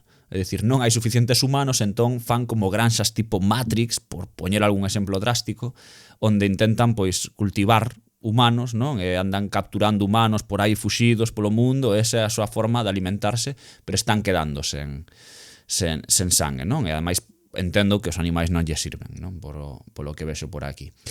E pareceme moi interesante esa idea da sociedade vampírica, non? De que realmente está atada a dome porque é do que ten que alimentarse. E sempre me suscitou interese ese equilibrio, non? En plan, non pode haber demasiados vampiros porque entón serían superdepredadores, non? Son o noso superdepredador, serían a seguinte escala evolutiva, a seguinte eslabón na cadea alimentaria. Entón non sei como vedes vos ou se tendes algunha idea por aquí. Sí, eu penso que nisto que tratas aparecen como os dous grandes temas que trata o vampirismo na nosa época e que non estaban en iteracións anteriores. Un ten que ver co tema da euxenesia, nesas obras que comentas aparece, mas tamén noutra moi contemporánea como é a adaptación de Castlevania que fixo Netflix, que tamén aparece o motivo da granxa de humanos, non? De unha vez que aparece esta sociedade que ten pois unha longevidade moito máis longa que a nós, potencialmente infinita, que ten pois superforza, unha visión increíble, en fin, todos os dons de Deus, pois ten que decidir que facer cun mundo que para eles pois lles pertence, non? Eu penso que neste debate moral que se formulan estas obras, ás veces de maneira un pouco simplista ou que non chegan a tirar todas as consecuencias, non deixa de haber unha reflexión sobre a relación dos humanos co resto de animais, non? Pois se o tratamento dos outros animais en granxas é lexítimo ou non, se temos dereito a dominar o resto de animais como o facemos, que é un tema, pois, evidentemente moi de actualidade. E por algunha razón isto aparece constantemente, non?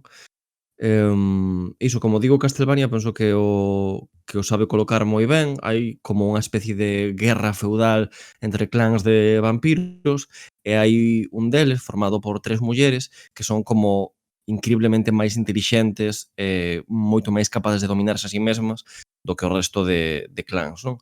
Entón proxectan como dominar toda Europa e como crear unha sorte de mega granxa que colla todo o campesiñado, non? E que o meta pois aí en pois nuns edificios feitos ad hoc para eles e para ir chuchando o sangue. A verdade que si está, o sea, é como eliminar a parte sexual e convertilo nunha...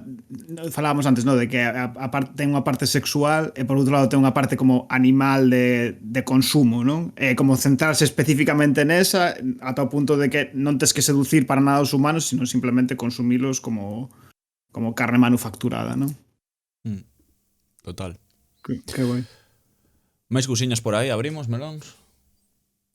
Pois a ver, eu quería falar dunha cousa que me parece super importante, non sei se este é o momento propicio, pero igual non teño outro, que quería mencionar aquí, aínda que eu non son especialmente roleira, hai que mencionar o xogo de vampiro A Mascarada, que foi creado polo autor estadounidense Mark Reimhagen, non sei se se lee así, imagino que non. Foi o primeiro de rol da compañía White Wolf Game Studio e o xogo trata sobre a existencia de vampiros na idade contemporánea nun mundo ambiente gótico punk semellante ao noso pero máis escuro. E foi o primeiro dunha serie de xogos protagonizados por diferentes criaturas sobrenaturais dun mundo que recibe o nome de Mundo das Tebras.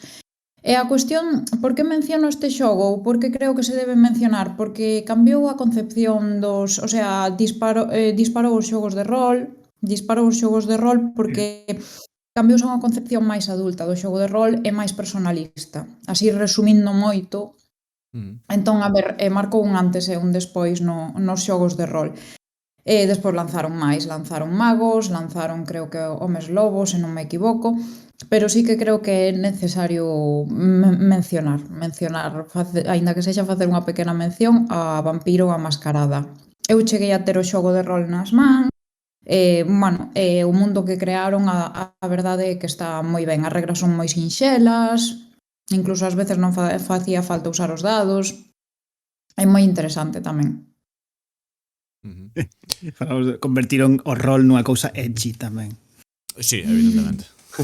Bueno, tamén en Hora de Aventuras hai un vampiro edgy, non? Marcelín non é bastante edgy. Marcelín é o puto mellor que deu a Claro. humanidade. Non é edgy, é Claro, super guai, é un modelo absoluto. Pero é edgy guai, digo, joder, porque se toca baixo e Non tal. se pode ser edgy e guai. Tens que escoller. Bueno, pois guai, veño. Compro.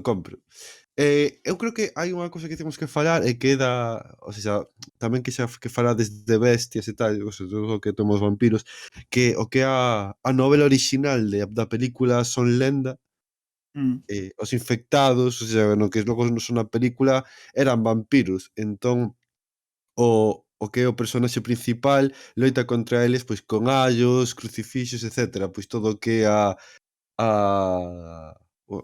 é o lore, non, de loita contra os vampiros, neste caso. Entón, como curiosidade, pois quería comentar iso. Nada, eu despois como última curiosidade traería a colación un relato que ten Robert Howard. Robert Howard xa sabedes que é moi coñecido por Conan, pero Sí. os seus mellores escritos non son Conan, na miña opinión. Os seus mellores escritos son os relatos de terror Ten un moi bo que tamén é o dunha criatura ancestral sudafricana moi parecida ao vampiro, pero ten un sobre un vampiro. Que se chama Horror do Montículo e relata a historia de Steve Brill, que é un home que deixou atrás os seus anos de cowboy, un yankee que se converteu en granxeiro na rexión de Texas, e ali descobre un extraño montículo nun antigo cemiterio indio sobre o que non fala ninguén na zona. De feito, ten un veciño que se chama Juan López que nunca pasa polo montículo, que sempre vai arrodeando para chegar á súa casa, non? E Juan López dille que non lle pode falar do tema, porque xurou que non podía volver falar do tema, e falle entender que sobre o montículo existe algún tipo de maldición. E Steve Brill o que lle di é, bueno, pois se non me podes falar, non me podes escribir. E evidentemente Juan López escríbello, porque se lle acende a bombilla e di, pois sí, podo escribir sobre o tema. Non o podo dicir en voz alta, pero podo escribilo. Pero Steve Brill aproveita mentras Juan López vai escribir movido pola cobiza e pensando que ali hai un tesouro da época colonial, pois profana o lugar e o que fai é liberar o vampiro e logo ten que se enfrontar a él. E o conto é unha mestura entre historias de vampiros e western de terror e por iso está moi ben e foi moi criticado pois polo que dicía Rodecio antes, por contravir algúns dos tópicos das lendas de vampiros porque inclúe trazos regionais que son verosímiles dentro do contexto da historia, como que o vampiro procede dun barco das expedicións coloniais da conquista do Novo Mundo, e aquí non vou entrar en temas racistas ni nada polo estilo, e de que foi un dos ancestros de Juan López, Hernando de Estada, quen deu con el, descubriu o que era e conseguiu apresalo no nicho. Robert Howard sí, Stephanie Meyer non. Eu linos os dous, evidentemente, eu linos os dous e eu escollo a Howard, porque ademais o suspense que crea a nivel argumental é un contiño moi curto, está disponible en calquera parte, hai non galego tamén. O suspense que crea e as imaxes que crea e sobre todo cando aparece o vampiro despois para enfrontarse a eles, o sea, eso é espectacular, eso Meyer non o... Pero bueno, Robert Howard, desde o meu punto de vista, dá creado moitas destas escenas espectaculares previa loita ou de loita e eso Stephen Meyer pois non o dá feito. A loita de Crepúsculo puxérona na película. De feito este subtexto, ahora que, porque eu non coñecía este relato de Howard, pero ahora que o penso que é un pouco no relato do que tira o ton a novela que fixo Antonio Fraga de Querido HP, onde hai como unha correspondencia entre Lovecraft e Howard valle contando como un misterio relacionado con indios que vai desenvolvendo, e o ton e as referencias do que contas un pouco neste relato parecen un pouco das que se bebe nesa novela, Non sei se a lestes. Eu non lin a novela, entón non che podo dicir, pero... Está ben, está bastante guai, a verdade que está bastante ben. Non lin por avatares, non por outra cousa. Pero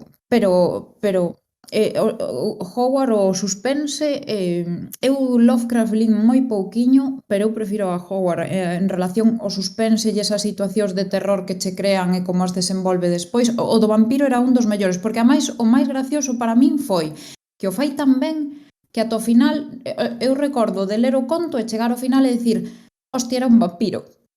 Que eu non me enterei ata o final do conto de que era un vampiro. Entón está moi ben traído. Está moi ben traído. Pois sí. Rodicio, ti que? Algún melón por aí? Sí, pensando nesta mestura como de cultura pop, como de o vampiro como cultura pop, mesturalo co western ou con poñelo en contacto, penso nunha obra na que normalmente non se pensa que hai vampiros e porén hainos, que é Matrix. Que canónicamente dous tipos cos que se pegan nun momento Trinity e Neo son vampiros. De feito hai como unha chisca ao espectador porque entran como nunha sala e os dous vampiros están vendo unha peli antiga de vampiros e de homes lobo. E a explicación dentro do lore de Matrix é que como que estas son como programas que quedaron anticuados, que eran versións anteriores de Matrix, que as máquinas introducían vampiros e homes lobos para como unha especie de preaxentes para controlar a poboación, e en ese sentido como que os vampiros e os homes lobos non serían partes do folclore popular, senón que serían crenzas introducidas polas máquinas para establecer mecanismos de dominación. Eu penso que unha idea bastante interesante porque funciona como metáfora da mítica cousa que se di de a luz matou a Santa Compaña, non? Sería como que as máquinas coas novas interaccións de Matrix xa non precisaban dos homes lobos e dos vampiros, e por eso quedan como relegados ao submundo traballando para o Merovinxio. Entón, é unha idea interesante. Pero é unha idea bonita destas, non? Destas cousas que... Porque mira que eu non son moi fan de Reloaded ou de Revolutions, de Matrix, pero sí que que ese detalliño, pero a mí son eses detalliños as que me dan a vida nas películas deste estilo, non? De decir, este detalle de que os homes lobos os vampiros sí existen porque eran errores na Matrix, non? E teñen todo o sentido do mundo, o sea, como decir, dañen un empurrón brutal ao propio universo, ou polo menos así o sinto, vaya. Estou de acordo, pareceme unha idea moi boa para meter como detalle na peli e que está feita con bo gusto, demais. Exacto. Metida argumentalmente, porque necesitan pegarse con alguén, pois péganse con esos dos bichos e son esta cousa. Pois vale, non necesito saber máis, non necesito que me expandas isto. Exacto. Eu non o lembraba, pero pareceme moi ben introducido, a verdade. Exacto. Sí. Creo que é máis unha idea que siguen explorando en Animatrix cando falan do fantasma, non? Hai como unha casa encantada. E a casa encantada non era tal, era que había un capítulo de exacto, había como unha porta ali, non, entre ambos os mundos, o sea, había un error na Matrix. A casa encantada non era tal, era un error na Matrix, non? E siguen afondando nesa idea da mitoloxía como tal. Pareceume acertada, dende logo. Moi ben, máis melóns por aí que irades abrir, ide soltando ideas, ide soltando historias por aquí. Quizáis é o momento de falar de vampiros na mitoloxía galega, non? Probablemente, non? Tirar para casa, barrer para casa. Pois a ver, na mitoloxía galega hai moitas criaturas relacionadas co sangue con zugar sangue. Non as poderíamos traer todas porque non nos daría tempo, non? Pero seguramente máis coñecidas e as que máis relacionamos co vampiro, pois sexan as megas chuchonas, das que xa falamos antes, que son bruxas nocturnas que entran nas casas para zugar o sangue dos nenos e maiores. E os nenos de feito, bueno, nenos e nenas, non? Entendemos. E os nenos de feito van mirrando e enfraquecendo ata morrer. Risco pensaba que estas meigas tiñan que ver cos vampiros. Pero Xoán R. Cuba, Antonio Reigosa e Xosé Miranda, que son os que fixeron o Dicionario dos Seres Míticos Galegos, que é a fonte que uso neste caso, creen que teñen que ver coas estriges. As estriges saen en The Witcher. Para máis información, remítome a... Ia dicir, de feito, creo que no primeiro xogo xa hai un non sei, no primeiro libro sai a estrige e na primeira temporada da serie, que o xogo non o controlo tanto. E as estriges clásicas eran bruxas nocturnas que se transformaban en animais para se apoderar dos cadáveres e chuparlles as carnes a través das feridas. Polo tanto, non terían que ver cos vampiros. Que pase que, bueno, foron figuras que se foron asimilando. E despois estarían as lamias ou lumias tamén, que son seres con cara de muller e corpo de dragón que encantan e devoran homes, e que viven en covas nas proximidades da auga, e ás veces chupan o sangue, e tamén eran especialmente luxuriosas, porque, por exemplo, lumia utilízase como sinónimo de prostituta, non? Para que se saiba que viría un pouco... Bueno, estaría un pouco relacionado con esta historia. Eu creo que son as figuras así que máis podemos relacionar cos vampiros da mitoloxía galega. Non sei, eu utilizo a figura da lamia na caída de Guiomar, pero eu explico o que é a figura mitolóxica, pero logo a evolución que eu lle dou. Entón, realmente, o que farían é, pois iso, chuchar enerxía vital ou outras formas vitais e apoderarse de outras formas vitais. Eu non explorei como era unha novela infantil, nin a parte luxuriosa, nin a parte sanguinolenta. Funcionan case como amazonas, máis que como vampiros en Guiomar, eu creo. Eu creo que máis ben así como a valquirias, pero bueno... Sí, como a valquirias, sí. Esa parte eu no seu momento investigaron un mogollón sobre iso, pero a min gustaba a parte esta da enerxía vital, que realmente o rollo de que foran metade monstro, metade muller, o sea, todo iso collino dai. Despois, claro, refíxeno a miña maneira e como me apetecía a min. Xusto en relación coas lamias, estou xogando esta semana o Shin Megami Tensei 5, non sei se coñecedes esta saga de, xogos de rol xaponés. Soavos de algo ou ficamos un pouco longe? Non coñezo. Sei, soame o nome. Bueno, pois basicamente é como Pokémon, é o concepto de Pokémon, non? Só que no canto de estas criaturas, pois tes deuses de todo tipo de mitoloxías, non? Entón podes facer un equipo, pois, con, eu que sei, Zeus, un demo africano e Odín, non? Ten como un catálogo enorme de criaturas, todas iso mitolóxicas, divinas, teolóxicas.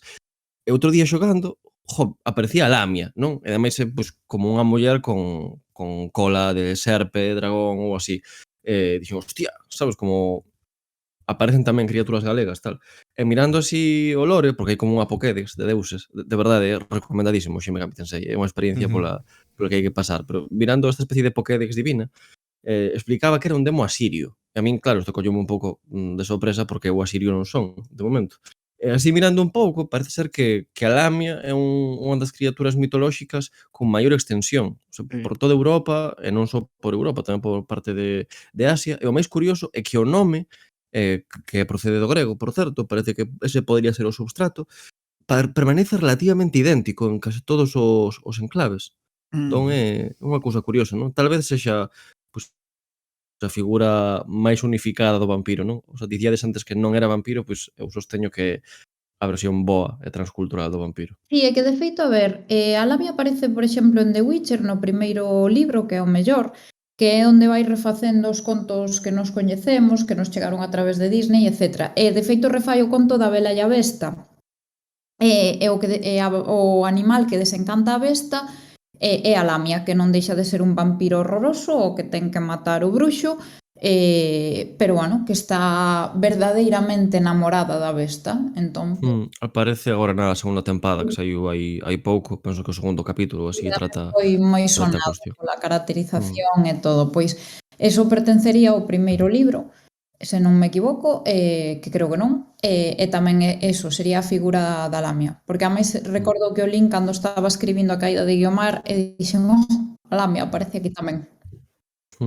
É que, de feito, a representación que fai a serie, eu non lin o libro, pero é claramente vampírica. É unha Sí, sí, muller moi fermosa que de repente pois saenlle ás, cairos e ese tipo de cousas. sí, sí, por E eso está logo, ben traído, porque no libro tamén é moi claramente vampírica. mm, É eu en espectacular. relación ao vampiro na cultura galega, o único título, a verdade, que coñezo, pero que penso que é fundamental e moi pouco coñecido é Trasalba ou Violeta e o militar morto de Margarita Ledo Andión, que eu penso que seguramente sexa a novela máis experimental nunca escrita en galego. E tal vez por iso, pois a xente esqueceuse dela e non é moi lida, non é moi referenciada, e xa vos digo que é boísima, dun nivel incrible. É raro porque Margarita Ledo Andión non é precisamente unha descoñecida, é unha das figuras máis Ah, canónicas da cultura sí, sí. galega contemporánea. E a premisa da novela é rarísima, é unha mestura entre unha novela de vampiros que acontece no rural galego e unha especie de biografía de Otero Pedrallo. What? E non está moi claro como se combinan as dúas cousas. Só tiña un Sí, verán sí, para escribir o libro e quería escribir os dous ao mesmo tempo.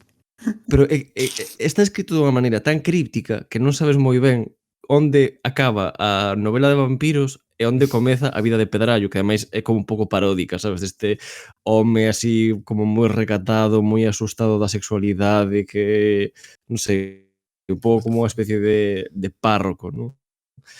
É genial, o sea, de verdade que super recomendada. É, xa vos digo, moi difícil de ler, moi extraña, pero penso que para o pouco longa que é, podes ler nun par de tardes, paga Bueno, moitísimo a pena a moitísimo. O sea, experiencia. parece un pouco como que falaba antes de Team Powers, non? Un pouco como introducir o vampiro como o elemento crónico para explicar de maneira fantástica eventos reais, non? Un pouco esa idea. É que o tema é que son incapaz de interpretar esta novela. O sea, se lle botas un ollo verás, pero é rarísima, incomprensible, o sea, deliberadamente, sabes? É case unha especie de xogo de palabras infinito, pero non sei exactamente que quere dicir sobre Pedrallo o vampirismo, pero algo por aí debe haber. Igual o tema do autocontrol, non sei, non sei. Que Home, guai. como expresións galegas do vampiro non me resisto a facer un pouco de autobombo para poder poñer, por exemplo, o relato que escribiu Carlos Vega en A que cheira papá, que se titula O vampiro non o outro, que tamén como que revisita un pouco os tópicos típicos e clásicos do vampiro, dándolles un xiriño un pouco paródico ou cómico, crítico. Non sei por onde. Non sei se non sei se ten máis de paródico ou de crítico. O sea, hai que lelo como un graza, pero bueno, por eso tamén os relatos que son un pouco oscuros tamén teñen esa graza, non? Telo na revista, xente. Que lelo, hai que lelo. A min Pois gustaba nada, moito esa. A min gustaba moito o relato que dis, Rodicio, quero decir, cando lín. Sí. Creo que falábamos dese punto de Sí, verdade. novas visións ou novas miradas no sentido estrito, no? E creo que vamos seguir facendo autobombo da que cheiraba pa. Xusto é aí onde hai cabida, non? Mesmo na rede atopamos historias de vampiros ou moitas, por exemplo, hai algunhas autoras e autores de que atopan os nichos de foros, non? Que afondan no termos vampiros, que mesturan historias de vampiros a través de foros, non? Estas historias, que non sei como se chama, non sei se hai algún termo, non? Pero para os contos ou narracións nacidas en foros que son autocompletadas entre todos e acaban creando un universo, o sea, evidentemente un fandom, pero non sei se hai un nome concreto para estas non sei como se dirían. Non sei.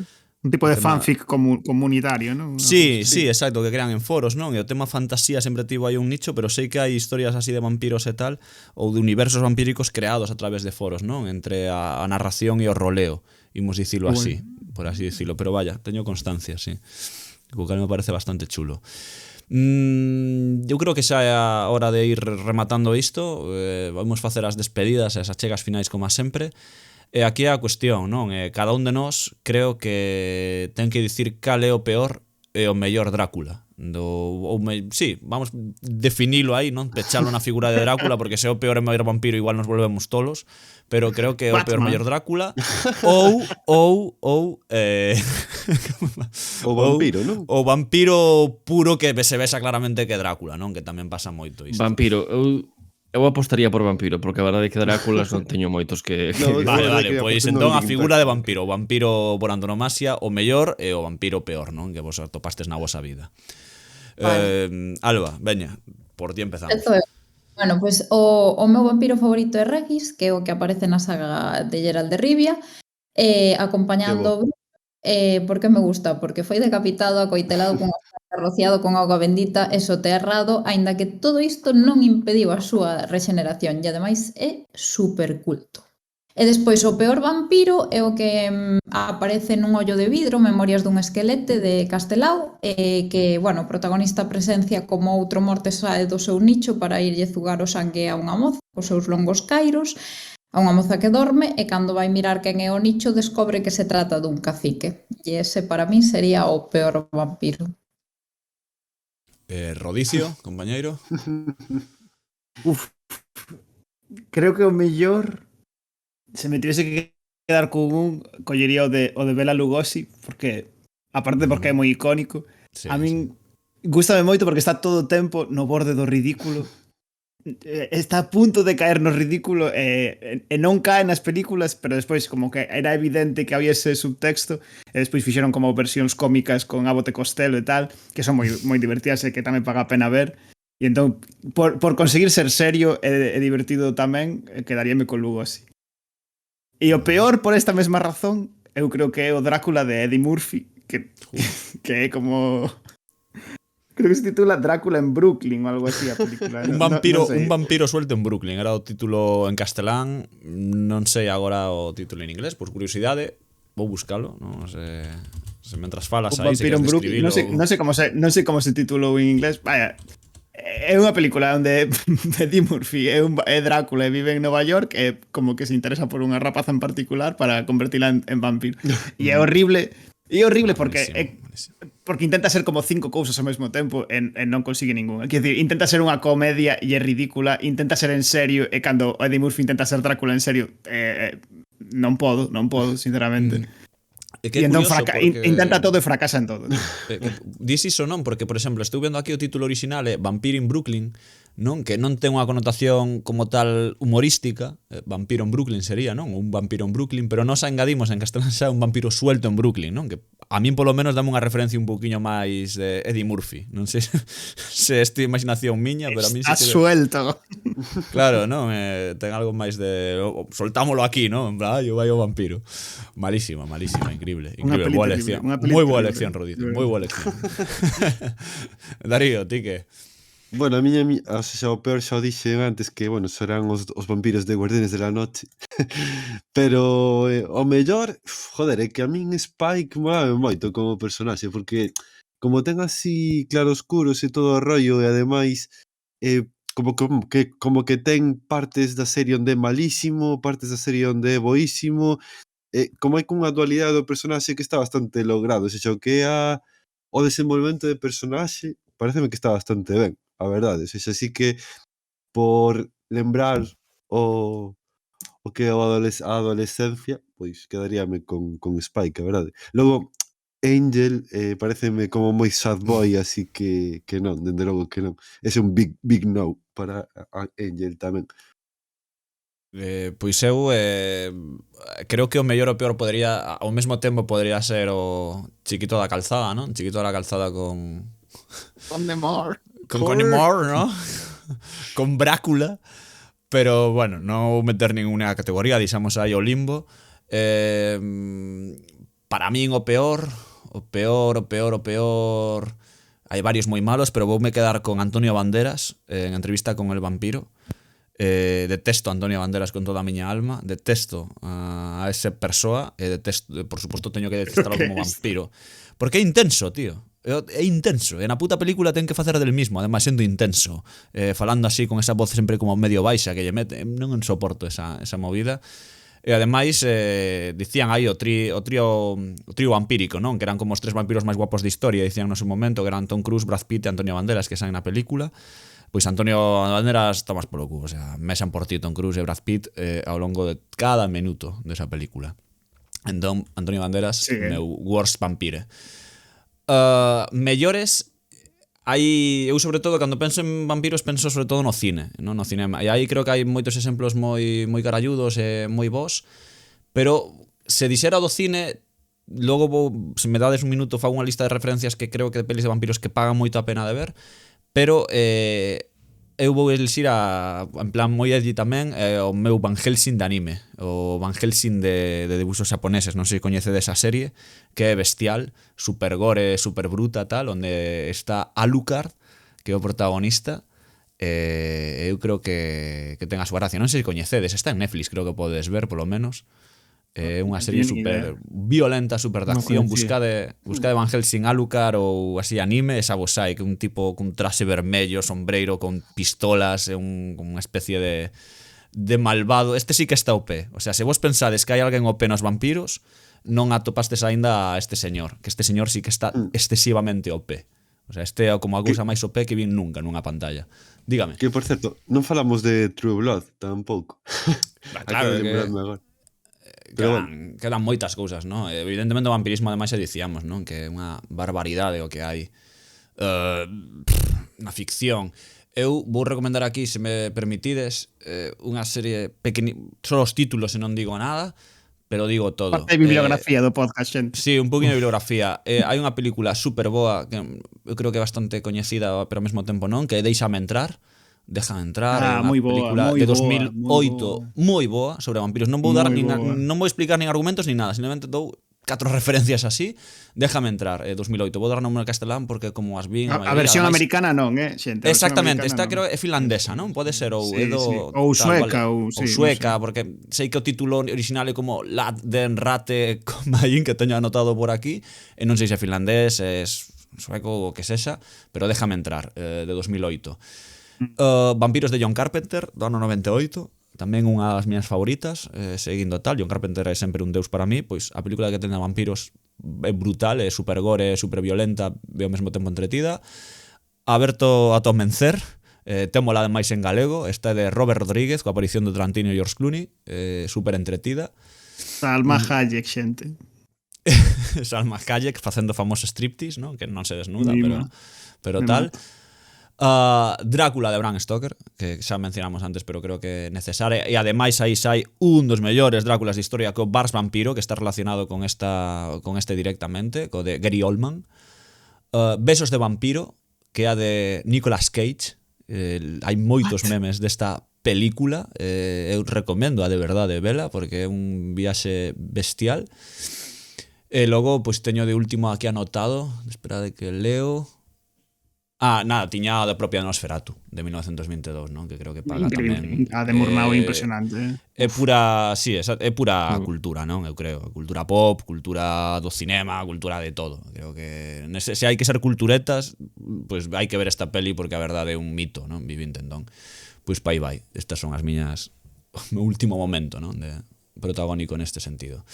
Así que nada, se queredes achegar algunha cousiña máis ou xa Faltan os de Pablo. Os de Pablo. Perdón, Pabliño, perdón, Dios mío. E Pablo che dicir, pesado. quero achegar os meus gustos. Sí, ademais No, salteite porque fixen un erro, perdón, que despois de dar yo sempre penso que vou eu, así que dalle ti.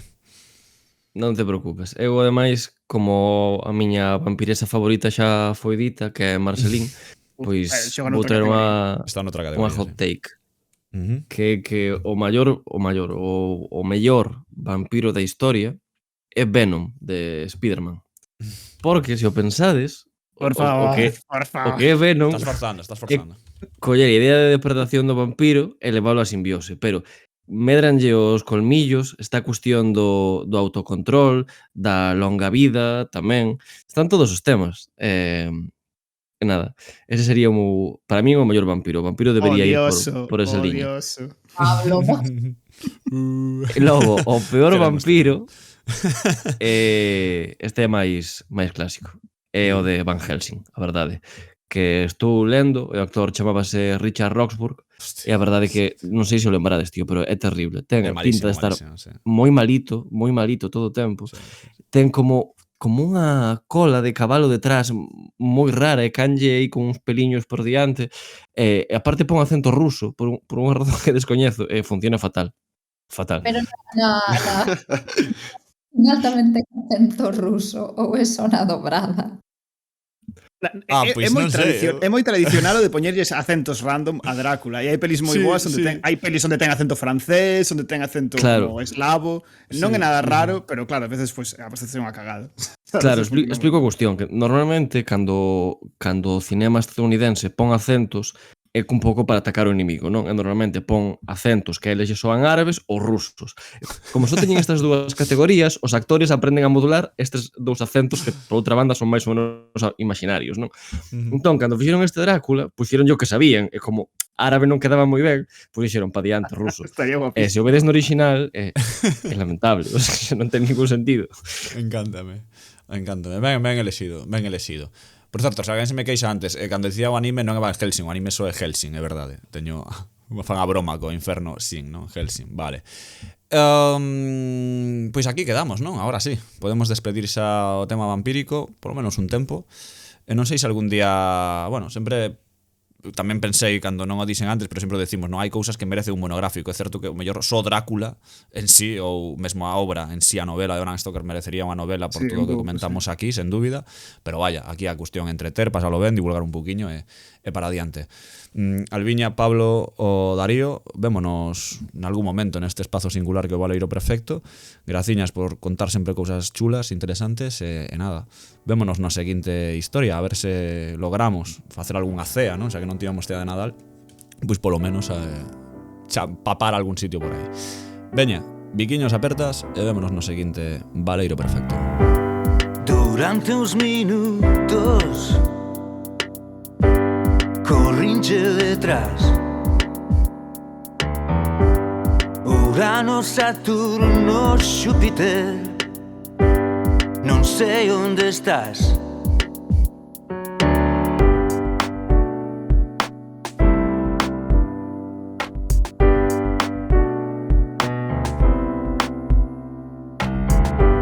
Sentado no porche Todo está en paz Eu son o último terrícola Non fun quen de marchar No meu telescopio Made in Taiwan